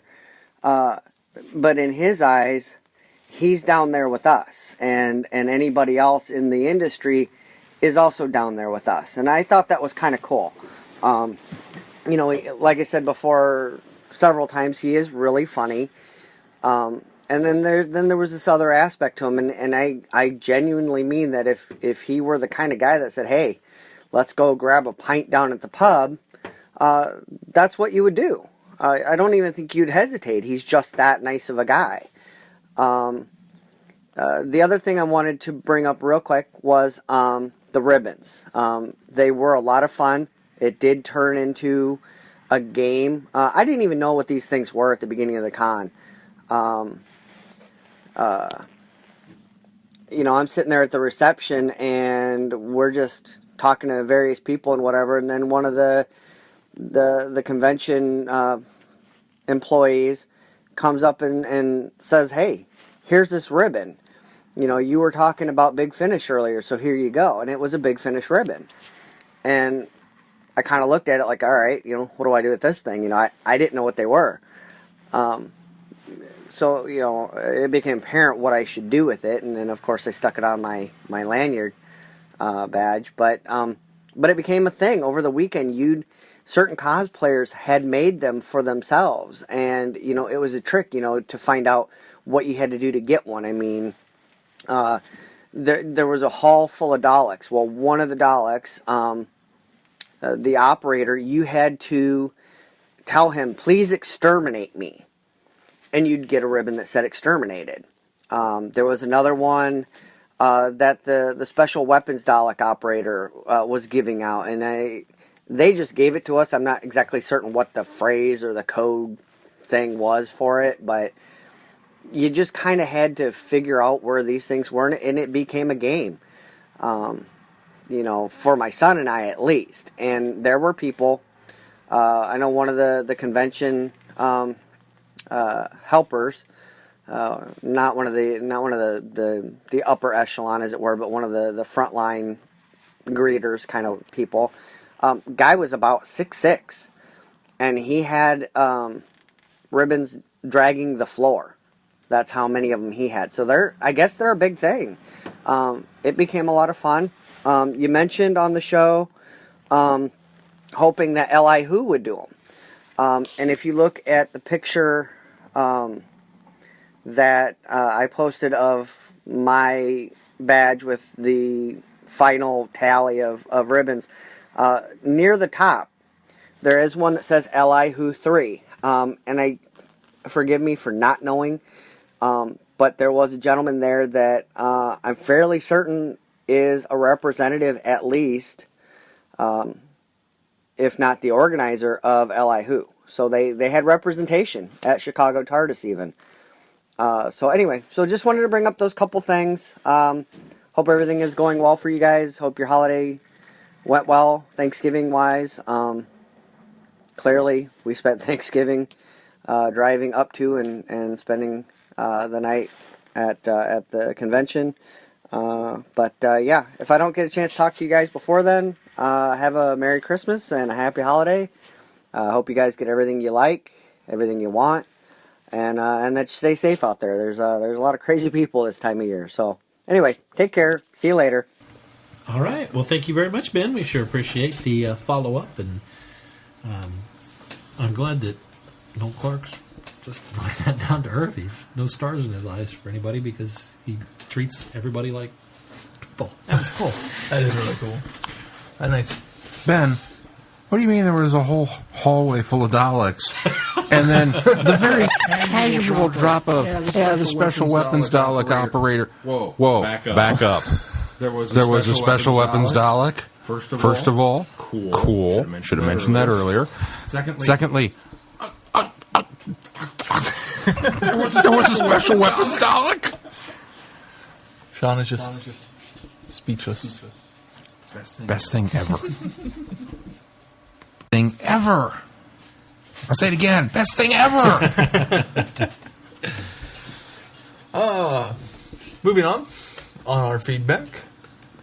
Chrissy wrote in. She wrote, "The end of an era. Dear Vortex boys, how about that Arrow cliffhanger? Like, literally, it was a cliffhanger. Or like, spoiler redacted, got thrown off the cliff. That's all I'm going to say in case people haven't seen it yet. But really, all the mid-season finales have been pretty brutal thus far. Best. I hope everyone show. out there is keeping things together. Best show on television. Hands down. And they proved it this week on Arrow. Oh my gosh. I know what she's talking about. It's insane. Chrissy, I'll tell you right now, I was just frozen at the time, at the moment. What happened. That's all I could say. Man. So intense. All right.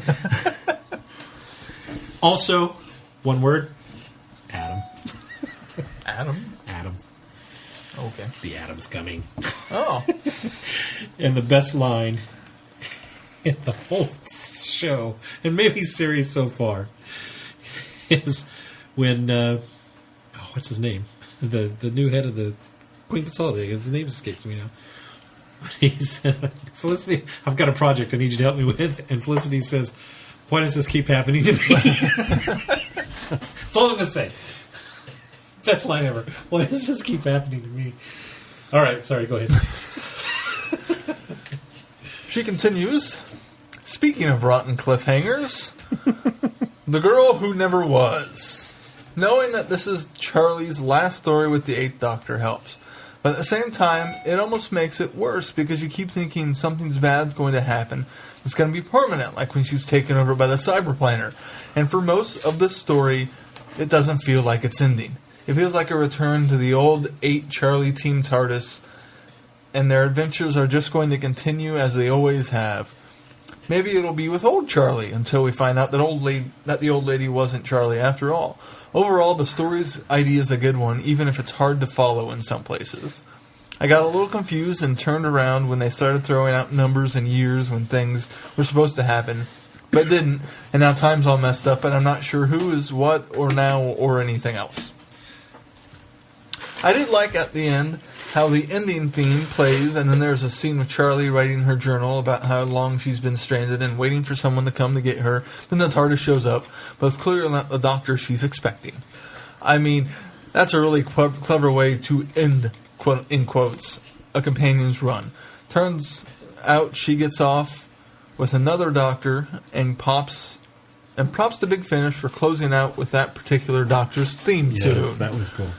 It means you still have to wait to hear what kind of interaction Charlie's going to have with him, but lets the audience know which Doctor it is. As long as the audience is familiar with the different ending themes, that is. So Charlie and 8's run is over. Sad tears. But we're not done with Charlie, which means my next question is, when do we start Lucy Miller?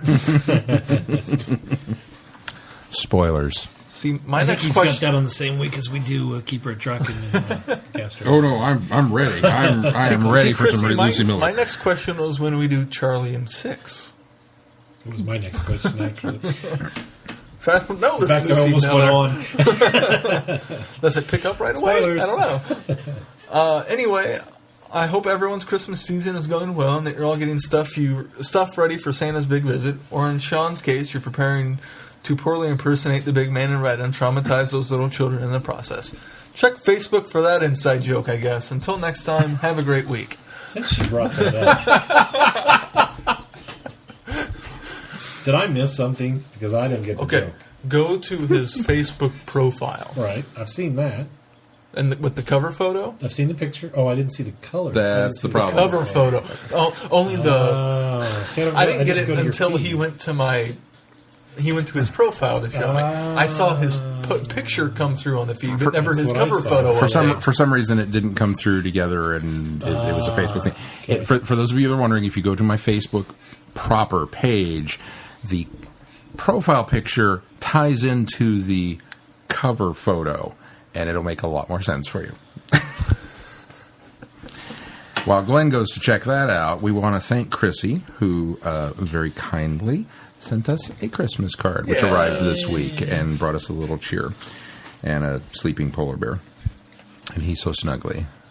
And I can only imagine he's got a that scarf. right here underneath him is a bottle of Coke. It does look like a Coke. It's not, but it totally looks like it should be. Speaking, I did see them. I did see that come through, and then later in the day saw this. yeah, one. it was all done at the same time, but for whatever reason, it didn't. Darn Facebook. Yeah. Am I still missing something though? He's pointing at the balls. Yeah. Okay. I thought there was more to it. Maybe I expected too much. It still makes more sense than just the picture. No, it certainly does. It's better, a lightly naughty better joke in that's not. It's better in context, but okay. I thought you were going to go with a complete different word there when you started to say. No, You can't say that. Context. Speaking of bottles, I have something else this week. You do? I do. Talk amongst yourselves for a moment. All right. I know what he's getting. I think I know what he's doing too, since he said bottles. Probably in response to my comment. What was your comment? I didn't see her. Where can you get that? Oh, okay, I did see that, yes. Mel, Corey got somebody a couple of those for her Christmas, and then a movie, and I was like, well, don't open one for me because I don't like root beer to begin with. So I will not like it. Flat out. The label's coming off. They all So we just slap the label on here? pretty much. Wow, what kind of Mickey Mouse I'll operation taste is this? it, but I'm not going to like it. The bottle is But you can really open cool. his, have him taste, and I'll drink the rest of it, because I love Ready? root beer. Do you hear that out there? That is the sound of pure awesome. Top City Soda Pop. Do you have a thing? Root beer. There's an app for that? I do have a thing, but I'm getting a picture. Oh. So, We should be putting this on our YouTube channel, too. By the way. yeah, you I should don't do want this. the look of my face going out, tarnishing. Well, But that's hang on, good don't for drink there. that yet, then, because I want to look at your face if you're drinking tarnished beer. So here in Root town, beer, I have no problem. Root beer? Yeah. we have a company known as Top City Soda Pop, which is bottling their own root beer. And it is made here in Topeka. It is. Old-fashioned, inspired, newfangled, perfected. It's all natural ingredients. Are you rolling video? I'm rolling video. This is on our YouTube channel, so the listeners know if we get stoic and quiet here. Yep, nope. Oh, bummer. I just don't like I don't like I root just beer. said I would drink it. You're such a punk. You don't need 2 bottles. I'm double fisted, baby. That's what I was going to do. I love root beer. This is the best root beer. This is the best root beer ever. This is I'm a root beer connoisseur, and it's the best root beer ever. Not liking root beer, it's not as gag-inducing as I inspected. See, That is good stuff. it's all natural. I could probably get used to that root beer. It's got a Why did I open both of them? I don't know. Here. I was wondering why you... And then you opened the third one. Well, I'm going to drink the third one. Well, but you couldn't drink this one, left that one, then we would open it when I... Whatever. He really expects you to drink both bottles now. I intend to, but we didn't have to have 3 open, one getting flat while the other ones were I'll being put drank. But I can't put the cap back on it now. No. Anyway, it's all natural, and it is made with pure cane sugar and not high fructose corn syrup, and it's all bottled here in Topeka in real glass bottles, and they do it in small batches, and I have been pursuing the brewmaster for quite some time to acquire his product and have us sell it at vintage stock. And they came through, so it's available at vintage stock, along with other places, but I'm going to pimp my business while I'm there. And so enjoy, because this is a stocking stuffer that we have dipped into for this celebration here tonight. Oh, so you're going to have to buy so more. I'll have to buy more to replace it. But Was this something else you did this week? Do you remember? oh yeah, that's good stuff. Yeah, this was the something else that, because I posted that. Really good. I posted that photo. If I were going to critique, it's got a wonderful flavor. It's kind of it's got a woody flavor. It but does have a woody flavor. Interestingly enough, it's not carbonated enough for me.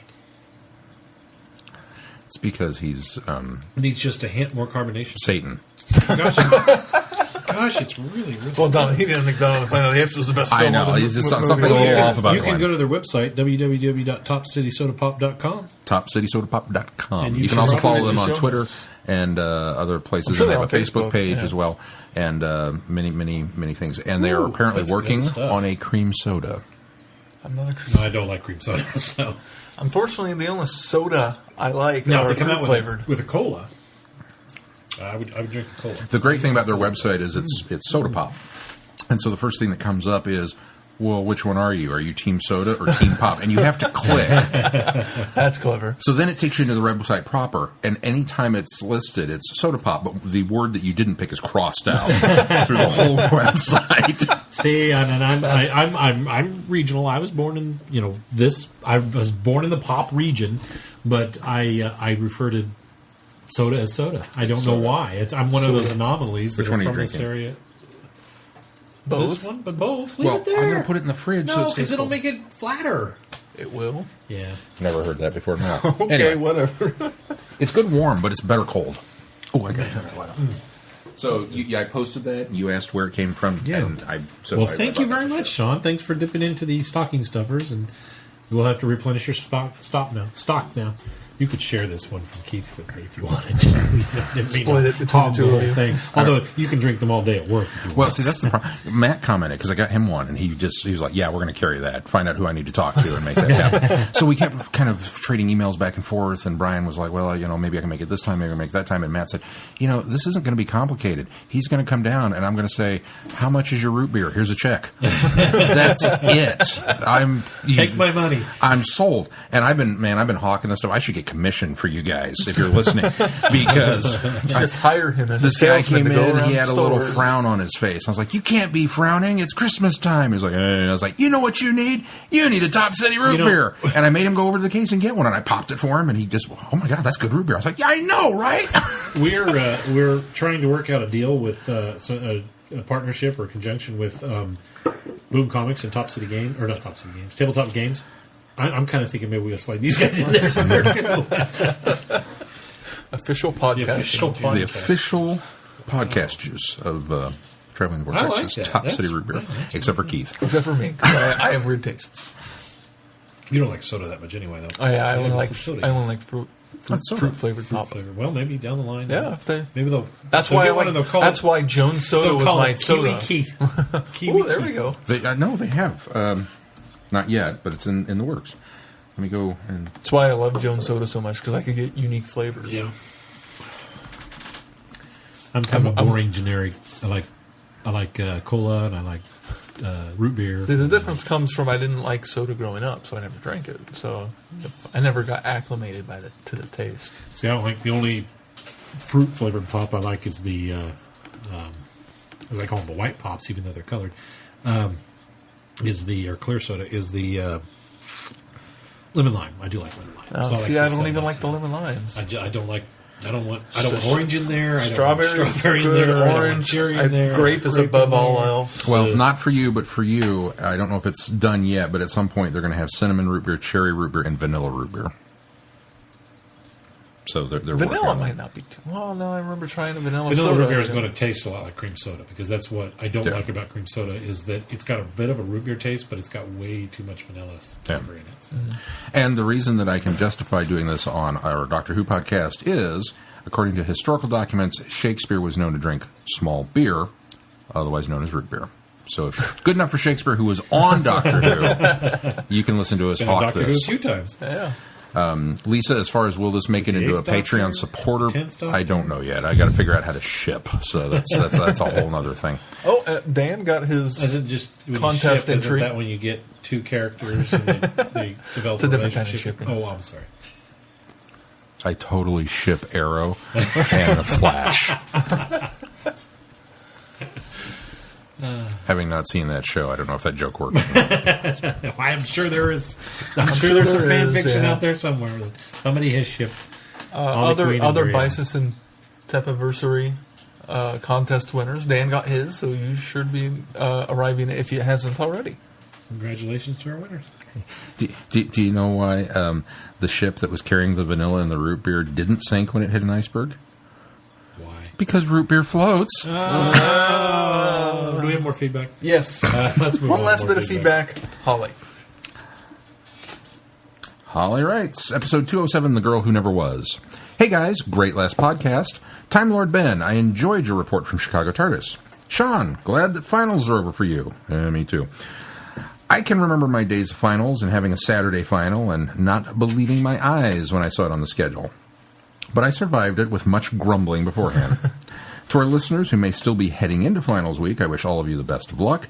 Those who are finished with their finals, enjoy your time off and relax. To those who don't have to worry about finals, I hope you have a great upcoming week, and everyone a great upcoming holiday season. On to the review. Charlie's last adventure with the Eighth Doctor. I have to say they made a great team.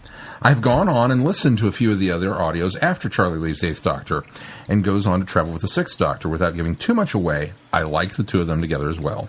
I really have to say, Big Finish is doing a good job at spoiling us. I mean that in a good way.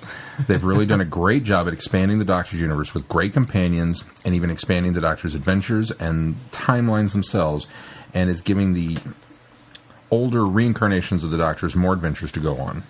I'm really hoping that somewhere down the line an agreement will be worked out so the 9th through 12th and future incarnation of the Doctors will get the same treatment.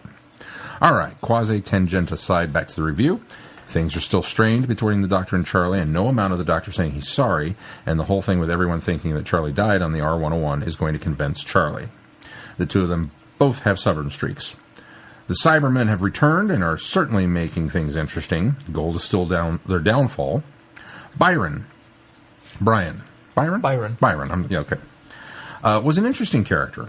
Wasn't sure what to make of him when he showed up. Charlie being taken over by the Cyber Planner was interesting, and the Doctor has to wipe Charlie's memory just like he had to in the future with Donna. Charlie and Donna's reactions are almost the same, not wanting it to happen and to forget their travels with the Doctor. In Donna's case, it worked. In Charlie's, not so much. Sorry, my screen just went blank there. It went, normally I get a little, oh yeah, I can, no, it's gone. Not so much. The Doctor sticks around to help her out, and she starts to remember right away with no adverse side effects. But that doesn't last long. Damn you, Byron. The surprise ending with Charlie encountering the TARDIS, but not her TARDIS, and the Doctor, when I first listened to this, made me jump ahead to the next audio adventure with Charlie, just to see how things would work out, and how 6C would take her. I'm not going to say any more until it's on the schedule to review. I'll wrap it up here. Looking forward to hearing everyone's thoughts on this story. Holly from Wisconsin. Thank you, Holly. Thank you, Holly. Well, let's move on to our review. Shall we go ahead and review The Girl Who Never Was first? Yeah. Yes. Let's. We'll do the Doctors in order. Yes. It took me a minute. ... ... Someone's listening somewhere. A ghost ship. A girl with no memory. Drift in time. An old enemy. This could be Charlotte Pollard's finest hour, or her last. Set course for Singapore, 1931. Journey's end. Dun, dun, dun! Oh my god, this was the greatest thing ever! I don't know where to start with this because it's so good. I thoroughly enjoyed this. Okay, it could just be on me because I don't pay that close of attention to the covers. Cybermen were a complete surprise to me when they first showed up. It was a surprise to me too, yeah. And I It's didn't front see the and cover. center on the cover. Yeah, I didn't see this on the cover No until idea. after they arrived, and then I went back to listen to, I continued listening, noticed on the cover that there they were. Yeah, see? Oh, yeah, Cybermen's on the cover of this. That was Such a cool use for the Cybermen. There was a too. boat. That's all I knew. God, where to start? So we're back in Singapore. Kind of, I love the fact that we've come full circle in a way, and yet still gotten it wrong. Way to go, Doctor. I love the gag at the hotel that he's had this suite for 900 years or however long it's been open. He was wrong. Sorry. He was wrong. Okay. I love India Fisher. She does such a good job. Charlie is so good. Yeah. I love Paul McGann. I have come to the determination. Sorry, gentlemen. Paul McGann is my audio doctor. He's just, regardless of the story, whether it's an awesome one or a stinker, he is mesmerizing to listen to. Agreed. And I can't get enough of it.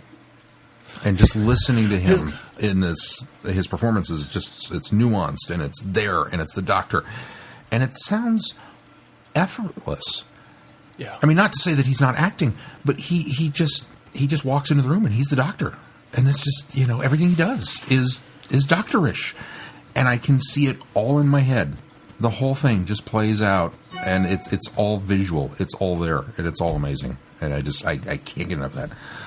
The reveal of the Cybermen was like, oh my God, the Cybermen thing! And I was just squeaking all over it. And then the fact that they weren't just any Cybermen; they were like old school invasion Cybermen with a cyber planner and sounded like 10th Planet. Yeah, This was like, oh, that was upgrade so cool. from that was even cooler. That was the most unique part of this, is the fact that you visualized, because of the cover, the 1980s Cybermen, but No, the 60s Cybermen. No, you envisioned from the cover the 1980s Cybermen, because that's what it is.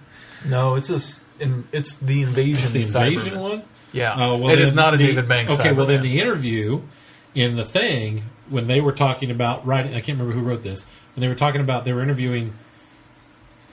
No, it was Nicholas Briggs when he was doing his interview for the extras. Yes. He said that they were envisioning the 1980s Cybermen for this story. I thought he said invasion specifically. I thought he I'm said pretty sure he invasion. said I'm 80s. pretty sure he I may said be wrong. invasion. Anyway, said I that think we Glenn's went wrong. back to the original voice, the 10th Planet Cybermen, in order for the story. So yeah, he said. Yeah, he said invasion Cybermen. okay, I'm probably wrong. But just the when the thing showed up and she was like, "Well, it looks like a bunch of bric-a-brac," and I went, "Oh, I know what that is." And Mel was listening. She goes, "That's the thing that the guy had in his office, right?" I was like, "Yeah, we just watched that." Oh, serendipity at work. I got way too into this. I'm sorry. And here's the frustrating thing: is I had to listen to it like over the course of a couple different nights because of my work schedule and everything that was going on. So we started it, and we our of this week, our Big Finish activity was present wrapping. So we would wrap presents while we were listening to that'd this be a good one, too. and doing that, and just every now and then we'd both stop and we'd look up at each other, and go, and then who's this old lady? Oh, I'm Charlotte Pollard. I mean, we were I right. bought into that hook, line, and sinker. we Like, were right there. yeah, she somehow got trapped in the past and his future. What's wasn't going on? until I don't know, maybe 5 minutes before that reveal that when Charlie finds out that this other stowaway is there, that I suddenly began to go, oh, what if there's what if there's a sub? Because I even went one step further, like, what if there's a sub-parallel timeline thing going on here, where because Charlie died in the R-101, but maybe this is the Charlie that didn't, and she made it as a stowaway on a boat instead of the airship, and I kind of went all kinds of places with it. But it was about 5 minutes before the reveal that I suddenly went, oh, this is that chick. That's where they're going with this. Yeah. Did anybody though feel like that? The first third of this story felt just. I mean, there were a lot. It's a great story. It kept going. It felt predictable. Not that you can necessarily predict what was happening, but it really had this feeling of predictability until we got to that reveal, and then we went down that road, and I went, "This isn't anything like I thought it was going to be." Yeah, I can kind of see that. I Yeah, guess a little bit. not like you said, not necessarily. It's not like it was predictable, but it just had that feel of, I think I know where this is going. Maybe familiar. It It did feel very familiar. It was, like being welcomed home, like by a comfy armchair. Yeah. That's a good. It was just, this is going to be awesome. And maybe I'm being too harsh now, but we're done with Utermisons and weird alternate universes, and it's the Doctor and Charlie on Earth. It and a mystery. It feels very familiar because it's what came before Yeah, I that think Divergent so. universe. Yeah, and it just is. We're back to the status quo. It's like, okay, yay, we're back to that. Maybe it was just such a breath of that's what I was really hoping for. Now, it's not without flaws. The biggest one I have is Byron. Yeah, I enjoyed him as a character, was fine, but how he can exist, I don't understand. His grandfather died on the ship. Well, at least they kept calling him the grandfather. So how did not Charlie have his love child? When obviously the Byron in the past did not know not Charlie was not a woman. Or was a woman. He thought it was a man. And so there was no chance there. And I've listened to this twice because I was, after the cliffhanger from the previous, I couldn't wait. I went and listened. And that's still the only thing really for me that sticks in my craw that I have a big problem with. And And it wasn't until really the second listening also that another kind of issue I had was they wrapped up everything, and then there's still so much to go with Byron coming back partially, and then it's kind of then rather quickly wrapped up. It seems like that was my thing. Is I kept thinking, this feels like it should have ended by now, but it just keeps going. Yeah. And it wasn't in a bad way. No, it was in a there's a lot of there's really a lot don't know to what's gonna unravel happen. here that is just I have no idea what's going to happen next. For me, the story felt very much, even breaking it into the two parts that it had to do it, because we got all the way almost up to the end of the third part in the first sit through, and then I had to wait until the next, where you could actually sit down and finish it. And which that took an eternity because it felt like this great freight train that was just barreling forward. Because that the was just plot like on the boat, it trucked. moves, It was just moving along. And then I had to wait, and I had to wait, and I had to wait, and then I came back to it, and I was like, okay, jump back in, we're ready to go, and scream, okay, that's where we left off, go! And then it felt almost like it rushed to that conclusion very, very quickly. Yeah. That boom, here we are, and we're done. And I almost was like, oh, was that it? Not that this is one that I felt like needed another part or anything. It just felt like oh yeah, we're there. For as well paced as everything was throughout the beginning 3/4 of the story, and it wasn't even the last part. Just the actual wrap up of the story seemed like, we've dispatched the Cybermen, we've done this. Okay, everything's good. Oh, but it's not, because Byron's in the TARDIS, and we've got some extra business we've got to deal with. Yeah. Which I thought was shocking. I was like, well, wait a minute. It was cool, because it had that, that horror movie element to it, that, the villain's not actually dead, and they come back, and you've got to deal with them one last time, which was kind of cool. Byron's an interesting guy from the standpoint that, as you pointed out, if you try and kind of track down his lineage, when was he born versus when he disappeared, and then he went back in time, and then he went forward time, and then ultimately he dies in 5100. Yeah, I can't keep all that straight. That's just... Okay. Yeah, it's too confusing. I had such a good time with Charlie and the Doctor that I kind of glossed over the rest of that in my head. It's like, I don't have a problem with it. I wondered it early on in the story, but by the time it finished, I was so wrapped up in it that I was like, whatever. This is one of those few times that I felt secure enough in the story that I felt like I didn't need to fact check their times or really know what the timeline was doing. I just trusted that it was what it was, and so it just kind of came. It was like, it doesn't matter that I know where or when it is. I just know the cause and effect of everything, so that's what's important. So, because it wasn't always the same guy throughout the entire story, right? There were two different Byrons. The Byron that they meet the first time is not the same Byron from the past. And the way I got it, that's the way I thought one too. was a descendant of the other. That's they alluded to that as well. Well, he calls not Charlie. Well, he says his grandfather, or somebody says. Yeah, they refer to the grandfather, and then his mother. Yeah, not her. Well, but the mother was the same. Was what's her name? That we thought was Charlie. She was definitely. And did anybody see that reveal coming? When the Doctor uses and he's amplified the thing, is your name is Charlotte Parlett, you are Charlotte Parlett, say it, you are Charlotte Parlett. And then the other chick goes, I am Charlotte Parlett. And he goes, oh, crap. It was just like... It was one of those, oh, okay. Now I know why she can't remember what happened. And before that, she didn't know. She thought she was Charlotte Pollard. It's one of those so well-crafted circular stories that... was. Kind of like Flip Flop does such a good job of folding back and meeting itself at the end. Yes. That the small things you can overlook, like Byron.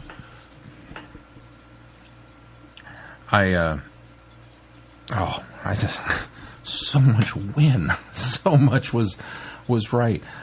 Even the little, okay, what was with the Cybermen and the whole, what was with I can't nitpick it. I just the overwhelming weight of awesome. Was it Charlie's second story that was sort of a ride, or was it the third? One of those early on stories. Second or third. See, and that's why I was so pleased with the idea that they brought the Cybermen back here, because it really brought fitting. That full circle as well. Because obviously the first one's all R101. Right. Yep. And it completely explains why she knew who the Cybermen were. She knew most of what, she just had Well, a they lot. even name dropped the story. Exactly. She said you should know who I know. Yeah. It just. I love the idea that they were able to kind of frame both ends of Charlie's time with the Doctor with two very familiar, or with a very familiar villain, and be able to kind of sort of quasi bookend it, and still, like you said, the Singapore reference. We're back to square one. It's it just wow. Well, and there were so many elements that came into play that I didn't think about coming into play until they came into play. The gold in the hold. I'm down here for the treasure. I'm going to get the blah, blah, blah. And then Cybermen show up, and I'm like, oh, crap, Cybermen. Did not put the two and two together until somebody picked up an ingot, and I went, oh, gold! That's my only problem with this story, is that suddenly bars of gold are bad and not gold dust. That was... I don't know. It's just something in Doctor Who I'm going to have to accept, I suppose, that their weakness is gold no matter in what form, even though we clearly established in the Tom Baker story that it has to be gold dust because they don't like it because it gets into their ventilation system. Nothing to do with it just holding gold next to them. Well, they didn't actually... like kryptonite. They didn't actually... It was an ingot, Keith. But they didn't. What's he going to do? Him. They didn't kill him with it either. Well, but they were afraid of it, and I don't see a cybernetic brain that has they would just all take ration the and gold reason bar and no just rub emotion. it on the chest. All ration and reason and no emotion to have this that's weakness the bigger issue of being oh my afraid gosh, of something. it's gold. The weight of it alone, if you smash it against a Cyberman's chest plate, especially if these are invasion Cybermen that maybe have a little bit more. I'm sorry, Sean. You could say that with any form of metal or anything else, but they specifically went to gold because that suddenly has become the kryptonite for Cybermen. I'm sorry. That I had a huge issue with that. But if that was the only issue I had, it's a phenomenal story. The Hulk wears stretchy pants. Yeah, it's kind of one of those situations. Yeah. Nobody cleans up the museum at night. Get over it. That's just it. They didn't establish a purpose with the Hulk's pants. They didn't establish a purpose with the museum. They did rightfully say this is why, and then later dropped it. And that has always bothered me in Doctor Who. That doesn't make any sense to me. But well, whatever. That's neither here nor there. Good story. High Really marks. good story. Good finish for Charlie, but also encouraging that it's not the end of Charlie, because I like Charlie. Anybody else heartbroken when the Doctor gets the message from Charlie? I don't think I've ever gotten teary listened to a big I felt finish a until little- that point. I felt a little bad because it was a whole different Charlie perspective. It was mad, angry Charlie. It wasn't. I mean, that he had left. It wasn't the hey, you did have another good time with Charlie that you're not going to remember because and just you remember him being mad and then being okay. Hey, and Paul's parting line. You work in a hotel. You should be used to people leaving. Oh, it's such a sad sad. Just broke. And then credits. And then Charlie's on an island. And I'm like, yay! And she built a broadcast reception crystal. Okay, cool. Sure, why not? I don't recall her picking that one up in any of the audios, but I'll give it to her. Why not? Well, she was still in the future. So, I mean, she never escaped the Cyberman ship. She floated away. So it's still the year 5000. So who knows, that technology could have been on the island somewhere. But and then the TARDIS, and I had the same yay. And then she goes, even though I know how this is going to end, I've read ahead, kids. I know where we're going. But it's like she's gonna get to read, and she opens the door, and it's a different door noise, and I went, no, right there. Yeah. And then we're off to something new. I don't know how I felt about it. Right there at the end. It's going to be really hard listening to an Eighth Doctor story that doesn't have Charlie in it, because she's been such a fixture from day one. Yeah. I would have loved to have discovered this before knowing what I know happens to Charlie, because it would have been a really, really incredible moment when they revealed. That was the other thing is, so often have I hit the credits and went, okay, I'm done, and shut this thing off, and luckily I didn't. And when I realized there was an epilogue and how they framed it, and then they did the Sixth Doctor's theme, we'll say that right now. When they did that, I went, oh, wow, I'm so glad I didn't turn that off. And then I had a moment of, Oh God, I hope Keith and Sean don't do that. So I texted you both real quick. Make sure you listen to the epilogue. After I forgot you already heard it. after having several instances previously where there is an epilogue, I always check the time and is that going to be enough for the music or not? Nope, extra. Yeah. I'm listening on. Yeah.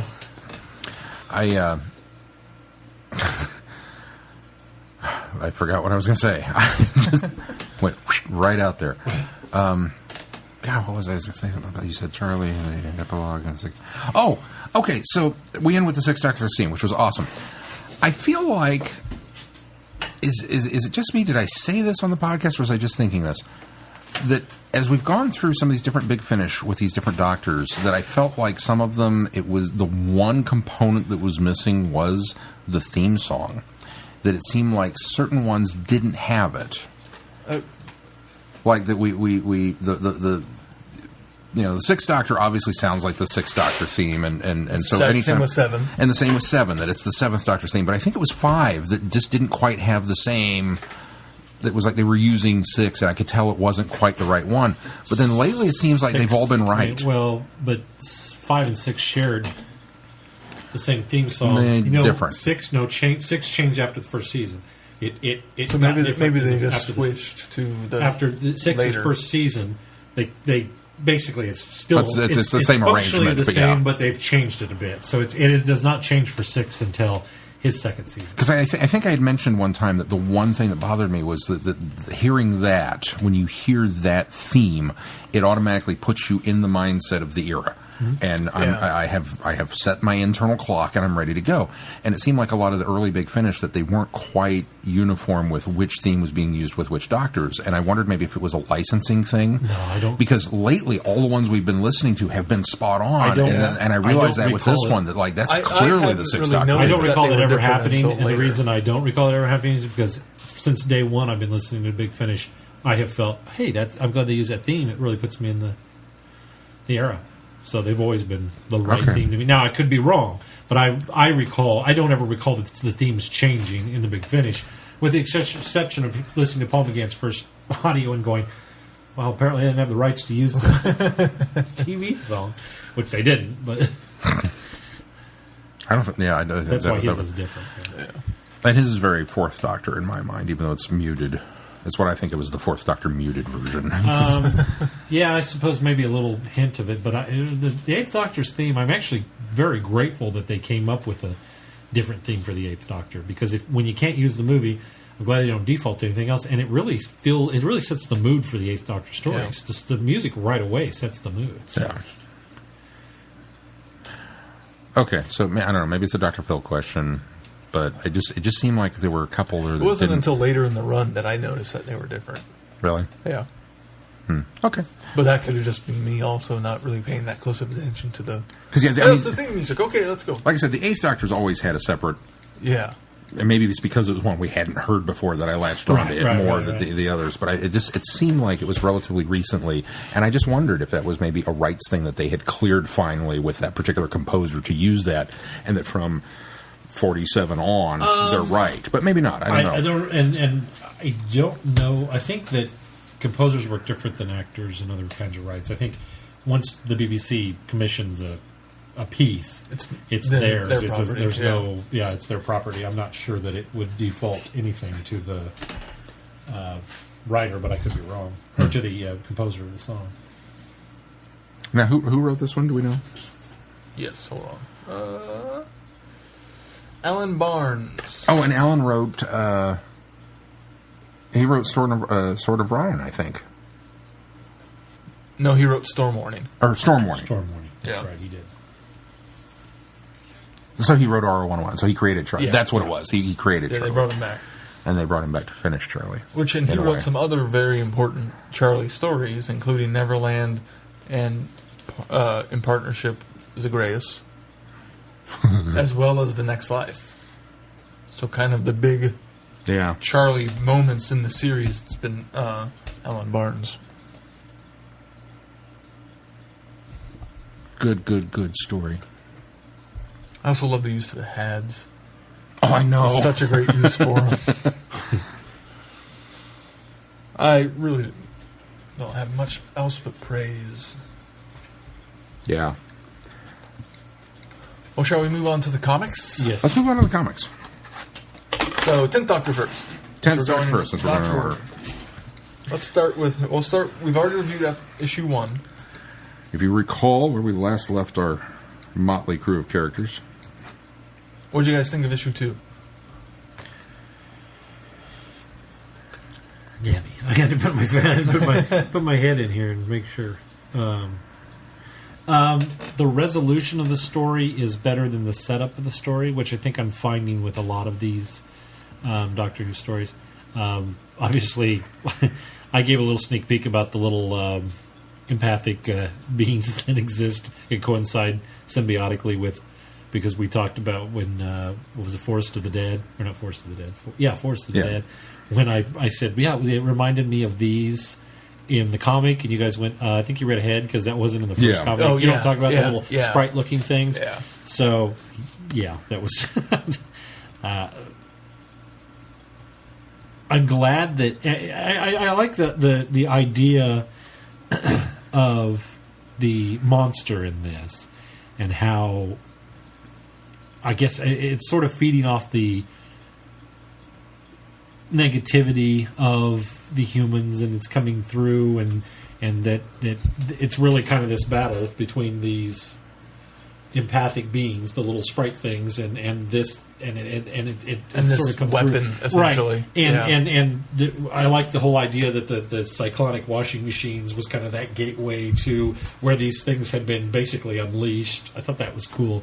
And overall, I like Gabby as a character. I didn't like her at first, but I really like her as we go on, and I think she really kind of got her footing in this one. Yeah. So. I think it really feels like... You have a squee moment there. Did you go,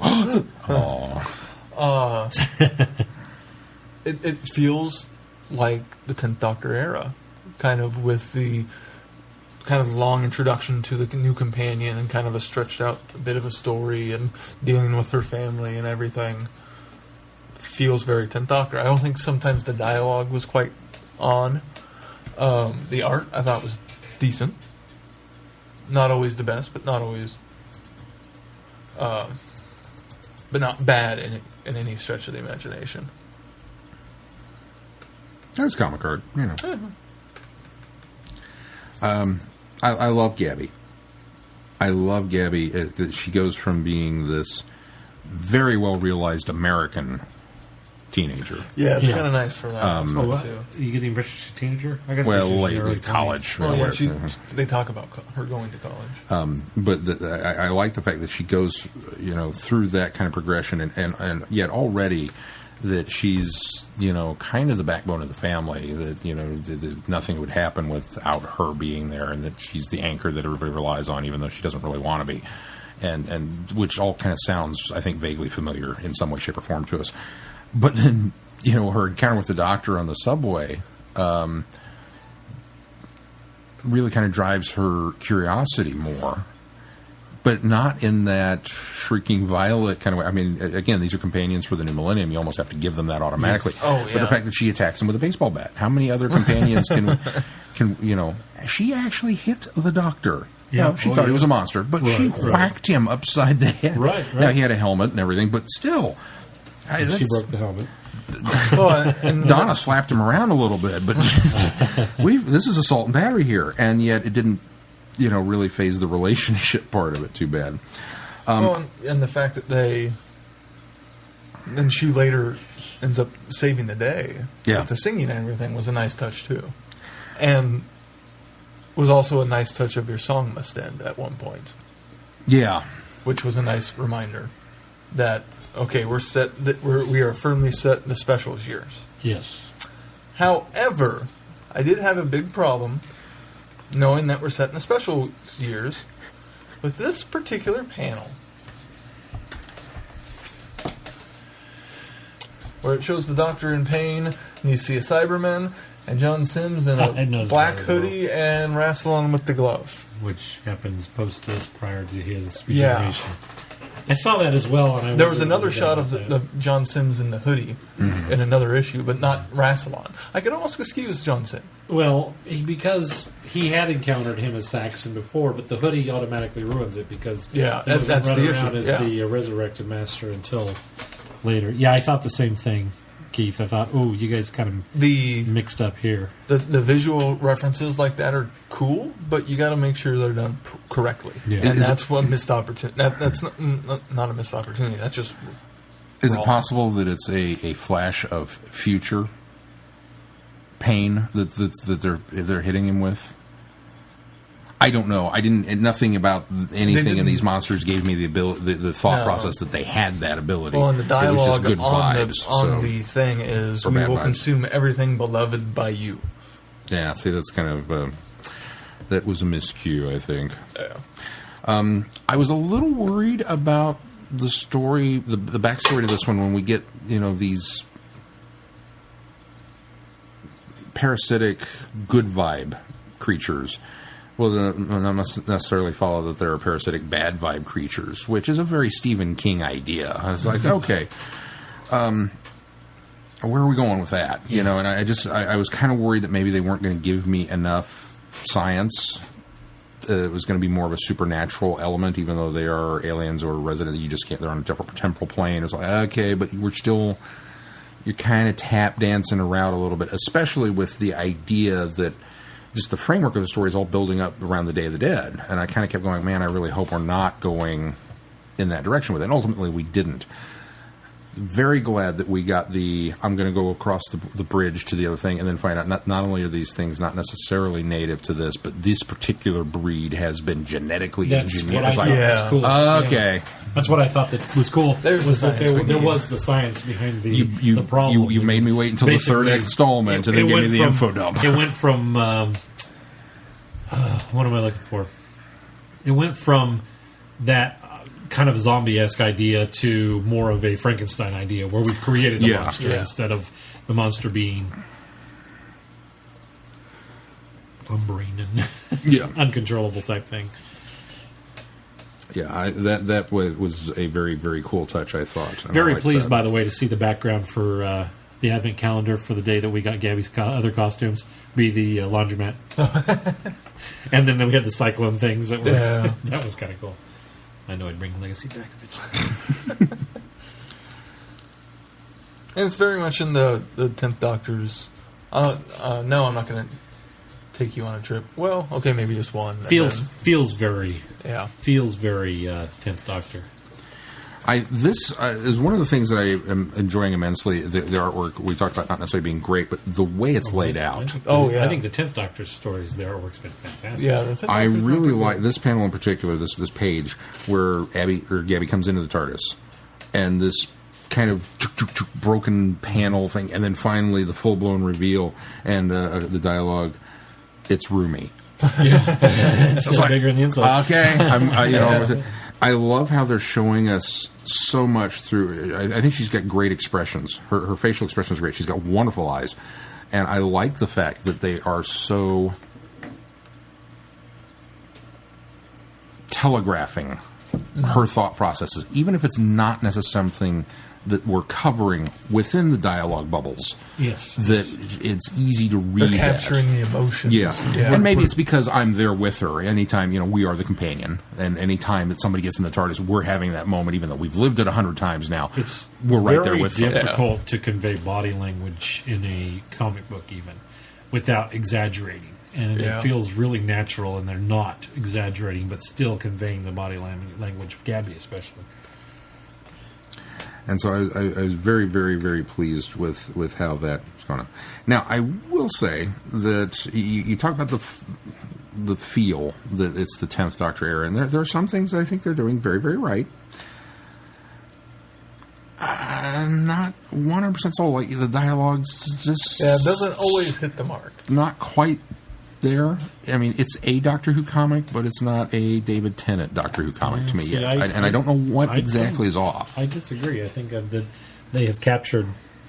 I think they've captured Tennant very well in both dialogue and look and feel. So he looks like Tennant. That's great. The next set of stories, we have this... 4 and 5. I like how they set them up with... the journal and the note is cool, but the font is really hard to read. Yeah. I kind of liked her journaling and documenting her adventures. And writing it to a friend, which I thought was kind of clever, very too. neat. But just unfortunately, and it helps drive home the artist aspect of her. There's almost too much of it. I appreciate the attempt, what they were going for here. I was fine if they would have bookended it, but to have as much in between was a bit much. And really, these 2 issues were kind of forgettable. I had to go and look to remember, oh, wait, which story was that? Oh, yeah, the artist on the moon. It's kind of, Well, and I think the problem maybe is following up the first pair of stories, or first trilogy, if you will. Yeah, it's 3. Because it's 3 issues.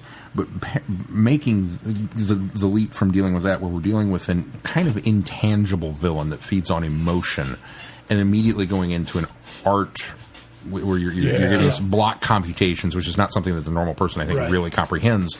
And then, kind of the rather far out sci-fi notion of that. It would have been kind of nice to have a solid dyed-in-the-wool villain for them to have combated, and then gone to the next existential kind of concept. Yeah. This one, the first landing where she comes out of the TARDIS, and it's the big 2-page spread of this alien world, and she kind of kneels down and is touching the grass, and she's talking about the smells being different. She just starts tearing and crying. Yeah. That, again, is just a knock it out of the park moment for Gabby, for me. Oh, yeah. With how, righteous that she is. The one thing I can say about the artistry of her illustrations and writing is it's very Disney. very Disney. Her sketchbook, her her sketchbook, sketchbook is very... I really, really like this picture. We got a Mikey. And a Quark. And this, you mean Alpha Centauri. See, this here, that's what David Tennant would look like as the 10th Doctor in a Disney cartoon. Oh, yeah, absolutely. Right there. That is it right there. He'd look like Milo from Atlantis. He doesn't look like Milo. He totally looks like Milo He looks from like Atlantis. Yeah, in that picture. He looks like Milo from Atlantis. So yeah, the second, and these are Under the Sea. There's a whole bunch of this. Yeah, that's Stitch. Definitely. I'll tell you, despite some of the little nuggets that you pointed out, I didn't like the first part of the second story arc, or the first part of the story, the second story that we did. I don't know. I think maybe you're right. I think we needed another pacer in between here before we kind of got to this high-minded concept. And I appreciate the attempt here, but I think it falls down. However, that being said, I think the second part of this story does a lot better. But I think part of that is because we step away from the sketchbook and writing a little more. And once the mystery is revealed, what's going on here, I think the pacing of the story tends to take off because now we're focused, because this one does a lot to set up her emotion and what she's going through and what she's seeing and how she's dealing with her introductory to the Doctor and how she's trying to convey the personality of the Doctor to her friend, which I think is well done. But I think that just kind of, to me, kind of takes away from the story a bit.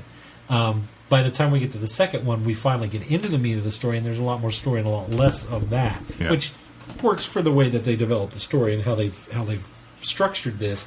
But it cuts into my enjoyment of this particular story as a whole, because there's such a, I don't want to say there's a tonal change, because I think the tone's still there, but there is a bit of a structural change. Yeah. And so once we get back into the meat of the story and what's going on, and there's more in the now and less in the little flashbacks of what she's experienced about the Doctor, then I kind of like the second part of this story better, but not as good as the first 3 issues where we had a really good, what felt like a Doctor Who story. I know I go to that a lot, but it really felt Doctor Who. This one was, we're going to try something a little different, and I appreciate what they did, but it just and not perhaps quite there why yet. this one doesn't quite work as well is so much of Ten's time was modern day Earth.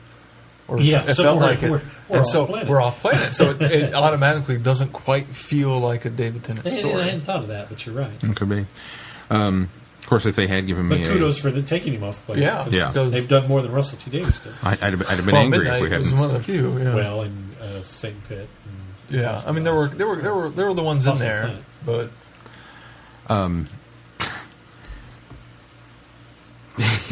yeah. So the Gabby storybook part of it, the notebook, is kind of the comic version of the he's like fire and ice narration. You know that we're getting kind of force fed that. Yes, we know. He's amazing. He's amazing. David Tennant is truly amazing. I get it. Truly, truly, truly amazing. I don't want to harp on it, but I will say that the first couple of the little... Did you guys read the little one-page things in the back of the... those, no. The first couple were really cute and fun, and a lot of... This one, A Rose by Any Other Name, where we have emo, mopey David Tennant, who gets a cat and names it Rose, because it's like, I am so sick of this. The thing is, those are the little ones in the back for me are hit or miss because they're very meta. They're very self-referential. They're very tongue-in-cheek, poking fun at ourselves a little bit. And I agree. Once I got to this one, I went, all right, these were kind of cute, but I don't know how far you're going to be able to go with these, especially when you're going this direction already. And unfortunately, this one has a whole like to be continued thing that it's like this is going to be the new the arc of that particular little. It's like, just let it go, let it go. Well, should we move on to the 11th Doctor stories? Anything else about these 10th Doctor stories? Let's move on to 11. Let's move on to 11. Dun dun dun! Really? Oh, I'm loving the 11th Doctor. I'm really enjoying them too. I didn't like the amusement park one. I loved the amusement park one. Thought that was kind of lame. Having read the I other, don't like the art. The artwork's the art of the Doctor does not. He looks just weird every single frame. I agree. Doesn't look. They're not capturing. It's like the artist can't quite figure out what Matt Smith looks like. Yeah. Well, is this even the same artist as the first one? Because I complained about the first one as well. But I like the artwork. Other than that, other than the Doctor, I think other than the looks pretty Doctor, good. I like these big panels and. It works in this story because of the amusement park feel. Yeah. Don't get me wrong, but not enjoying the look of the Doctor.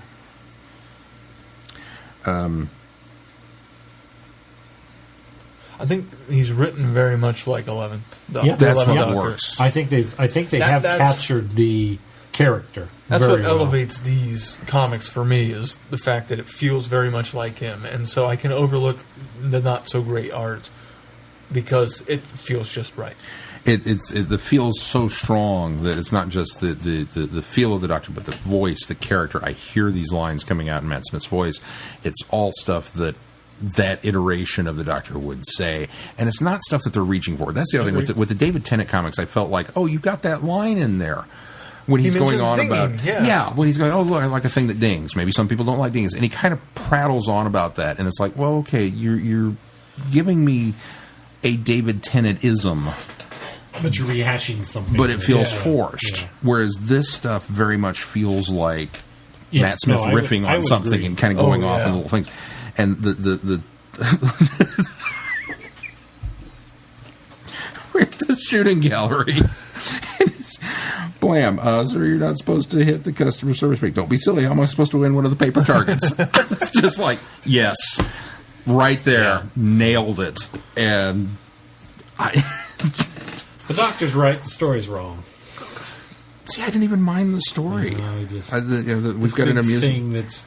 So the problem with the big thing in the caves is it's not resolved yet either. Yeah, well, that's true. So they're setting up something. All of these stories feel very much like the 11th Doctor's era, where there's a small plot thread going through all of them. Yeah, which is a nice touch to his era. And you're not going to tell me that you, who have been to Disney World more than any of us put together, never really thought that somewhere underneath the Magic Kingdom's castle was a giant entity sucking all of the, No, because they need all the power to power Disney's cryogenic chamber.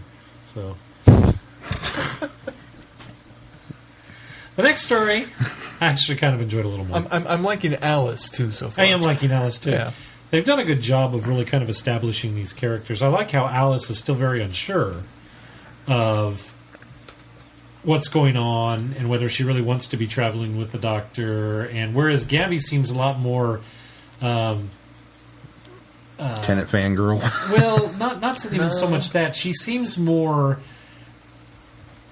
She's kind of soaking everything in and really kind of enjoying herself and the ride and the marvel and the spectacle. And Gabby's still really kind of focused. Now, granted, Gabby just lost her mother, and she was having Alice, Alice had just lost her mother. She was having a very difficult time. Gabby was in a situation that she needed to get out of. She wanted to get out. Right. And this was the right moment for her. Gabby, while it was sort of the right moment for her to kind of take her mind away from Alice. Alice, what I was trying to take her mind away from all of the tragedy she's had in her life. She's still focusing in on that whole kind of inner self instead of that really basking in the beauty. Yeah. And so 11's really having to spend more time trying to get Alice to see the what's happening, see and enjoy the beauty and kind of bring the adventure in. And so I kind of like the contrast that we're getting there. Well, as well. and I think one of the things that plays into that is 11 has a line of, it's so nice to have someone closer to my age. Yeah. And obviously Alice is older than Gabby. Yes. So I think that age difference is a nice representation.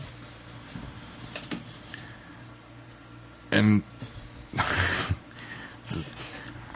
this look when she says, "Oh, that must have been something to see."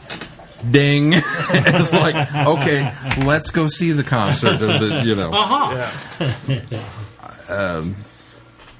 I'm very much digging the David Bowie riff. I like then he stuck around. I like the David Bowie riff. I think the character has been really lame, but I think that I think they're doing that on purpose. I think the character has been laid low on purpose so that there's more development for him later. Considering it starts with nobody noticing him, Yeah. and that's his ability, his talent is not being noticed. Anybody else yelling at their comic book going, a guy just wandered into the TARDIS. What are you doing? Yeah. I noticed him. But that's also like dinosaurs on a spaceship when they materialize around Brian on the ladder, and he doesn't realize it until it's completely in the character of the 11th Doctor to be so focused on something else that he misses the obvious. But. And the quote unquote credit sequence feels very much Crimson Horror. Yeah, a little bit, yeah. Or Family Blood, where they're in the middle of an adventure that's already happening. Oh yeah, and then we get here's what happened previously. I was like, oh, cool. And I love it when they do the, okay, this was obviously set in the old days, way in the past. And then we flash forward and it says earlier. I love when we get things like that. It's a little thing, but it makes me happy as a time travel nut. I like the fact that we again have this non-supernatural element to a supernatural situation. Yeah. A classic supernatural story. That, considering Constantine just used the same idea recently on an episode, I'm feeling a little tired of. Yeah. What did? Supernatural did? Constantine did. Oh, did the I'm whole not caught up. sell your soul to the devil for great music. Yeah. Which Constantine did, or Supernatural did too, but that was long ago. Okay. So. I was surprised that Bowie made it to the second. I really thought it would be a one and done. And, and then he was still there. I was like, oh. Well, and then when he showed up, I thought back to the statement of where's that other guy from issue 2 and thought, oh, so that's why. Especially once we start issue 4 and that two-parter where he ends up being there. Yeah. Jones, I guess, is his character's name. It's not David Bowie. Well, Dude from Labyrinth turned into a bird and flew away. It's David Bowie before he got to be David Bowie. I love when he's he's writing the song in the bathroom as things are going on. And he's just kind of singing what's happening, and it's just it's so some of the things are so droll, and you can tell that it's very similar to like Major Tom. He's really trying here, totally but you're going, wow, this is not going to make a good song at all. This is one of those frustrating things that I see panels like this, and I think, wow, this guard is great. He's got such talent to draw these little facial expressions of the sad flashback. And then we get to the next panel, and there's my goofy, not quite Matt Smith again. Yeah. It's like, Which this one did so a little frustrating. better. I think the artwork's a little better in this one. Yeah. For the Doctor, anyway. But we're It's almost, we're getting there. Matt's got such a cartoon face in reality anyway that I really feel Maybe like that's the problem. I think they're playing up those features too much. They're making it a little bit too caricature in playing up those features. Yeah, I would agree. I like the fact that he and Alice kind of have this row already. Yeah. You Yeah. know, that we're only this was the fourth issue, and you know, Well, what am and- I, a and stray? interesting- You just pick up strays. There's references to other adventures too. Yeah. Already. You though in this you sympathize with her and agree with her, but you feel so bad for the 11th Doctor because it's almost like he doesn't quite get it, so you kind of sympathize with him, so you can't really take sides in this little argument either, because you're like, I can see both sides of this, and so that's done really well, I think. Unfortunately, this is it, right? We didn't go any further than this, and we've still got a little story to go here. No. No, we resolved Is this one done? Okay, Yeah, I couldn't remember how issue this one 5 ended. resolves it too. This is our first two-parter. Oh, that's right, that's for- right, that's for right. the 11th Doctor. That's right. Which I thought resolved itself fairly nicely. It That's right. I is, forgot about these things. I thought the monster, quote unquote, was pretty cool and Little cybernetic. very. It's a monster that's not a monster. I mean, that's a Moffat 11 trope That's true. that That's true. is used frequently, so it makes sense. I kind of suspected the entire time this ominous being was not actually going to be evil because I know the era so well. I'm looking forward to seeing where they go with Serve You Inc. and the other, whatever this big glob of white goo is. Oh, I do like. Oh, we didn't mention. I do like that. What's his name shows back up and doesn't. There's an event that has happened before. This is This is obviously- another yes. time folding back on itself. the- But this is obviously their first encounter or his first encounter with them. But he's had an encounter with them before when they meet him the first time. The out of order That was storytelling kinda- that's that was very kinda common. cool. It was very Bill and Ted. That conversation made a lot more sense this time around Yeah. because we're on this side of it. It's like, I see. Okay, I'm with you now, and I thought that was cool. I'm really digging. I'm enjoying them. I think that I'm enjoying 10's run better than 11 so far, but 11 has had a lot of highlights and it's getting better. And so I think that's working out. Jones's hair's obviously they've had more adventures because Jones's hair gets longer. That's true. That bugged me a little bit when there's a jump where you're like, all right, apparently they've been together a lot longer. How than much you time has expect, passed? but, yeah. Well, they mention at least 4 different adventures Right, in the story, so I personally am enjoying the 11th Doctor's run a bit more than the 10th Doctor's. I like the first 3. Sure, Doctor. Well, yeah, But I'm on his side too. Yeah. I think But if you don't like David Tennant. No, I do like David Tennant. You vocally. I don't voiced see your- how he could be anybody's doctor. You but vocally voiced your disdain for Matt Smith and how that nobody, the fangirls have ruined it for everybody because You mean David Matt Tennant? Smith David Tennant is so gorgeous and he's the most perfect Doctor ever. yeah, I mean that's just I am tired of that. But yeah, but I think you're taking that out on David. I think you're jealous of his looks. I'm That sure the he's got so fangirls many are fangirls. probably tired of me gushing all over Paul McGann's voice. No, they go, Paul who?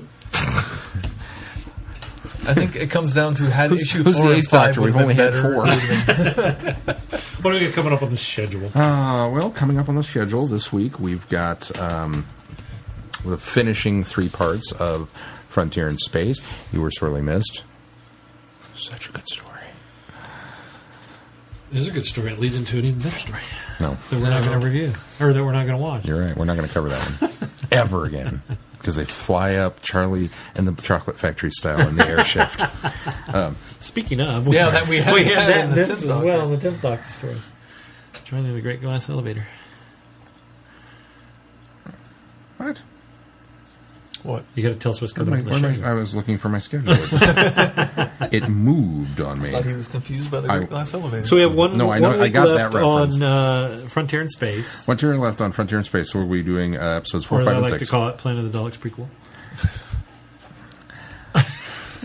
I'm so ready for Capaldi and Draconians and David Warner. That's what I want. My head would explode with how much I do like the Draconians a lot. is cool there. And then our show, because we've already reviewed Frontier in Space, our show next week is all 4 ebooks that are remaining. A little daunting, but not bad, because you can get through those. I'm halfway through. Are you halfway through? I haven't started them yet, but I can get through them, and it seems like about half an hour to an hour for each one. It takes me about an hour and 15 on average. So I guess I'm a faster reader. Yeah, I'm a slow reader. So I'll knock those out this week while I'm at work. So we have all 4 of those for next time. And then David Tennant drops into Friday Night Who for The Next Doctor is our Christmas special. So you won't be there for that one. I'll be there for that. And, of course, we're doing that on... No, he actually comes to Friday Night. The day after. Well, I do now that I'm out of school. We actually do that the day after Christmas. I know that breaks all the rules, but it's Christmas, rules? and you've said that's okay. And then we'll Christmas cover... is okay up until the 31st. We'll cover Capaldi and Santa and Rudolph the Red-Nosed Reindeer in Last Christmas. And I should probably work on the schedule post that, which we'll talk about off mic. Because I keep looking in the That's not folder there yet. and I go, what are we doing? We've decided next year we're just going to make it up as we go. We will, in true wibbly wobbly traveling the vortex. Friday Night Who, just boot it up, and we're all going to tweet along to different episodes at the same time. Well, in true Charlie and the Chocolate Factory fashion, we're going to review the materials on Friday and have the test on Monday, which means we'll have taken the test before we've reviewed it. Pencils out. All right. Obviously, you can find us on all of the regular locations, Facebook, Twitter. Be sure to go to our website, travelingvortex.com. And there you can also become a Patreon supporter. And please, please, please, please, please help us out. And if you have helped us out, thank you again for that. And please make sure you have sent us your address. I am a little bit closer on having the final run-through products assembled for your fabulous gift of game show proportions that will be sent out to you. What was it that Lisa said that she wanted to... She wanted root beer. Root beer, that's right. She wanted root beer added to her. So there's that, and then that's the problem. That's why they haven't gone out, because Sean keeps having to add stuff. I keep drinking the inventory. Is the problem. Matt commented. He says, "I'm not sure this is going to be a good idea," because he says I'm going to spend so much money, on root beer. And I said, I think it's a great idea because I'm going to save so much money on gas. Because I'm still buying the root beer, but as it is now, I have to travel somewhere else to get it. So. It just flew away. Where did it go? Send addresses. Send the addresses for the Patreon support, and make sure that we have those, please. And then, there was something else, but it's gone. So, well, unless it comes back in the next few seconds, if that's going to be it for this week. Until next week, I'm Glenn. I'm Sean. I'm Keith. Cheers. Good night, everybody. Be seeing you. On the planet of the apes, they keep running, hiding night and day, trying to get away. On the planet of the apes, they keep running, danger everywhere. Will they ever make it home? You have been listening to Traveling the Vortex. Doctor Who and all of its associated programs are owned and trademarked by the BBC. No infringement is intended or implied. From outer space, can't believe that man takes second place with the apes in control. They must run from every peace patrol. Who's a friend?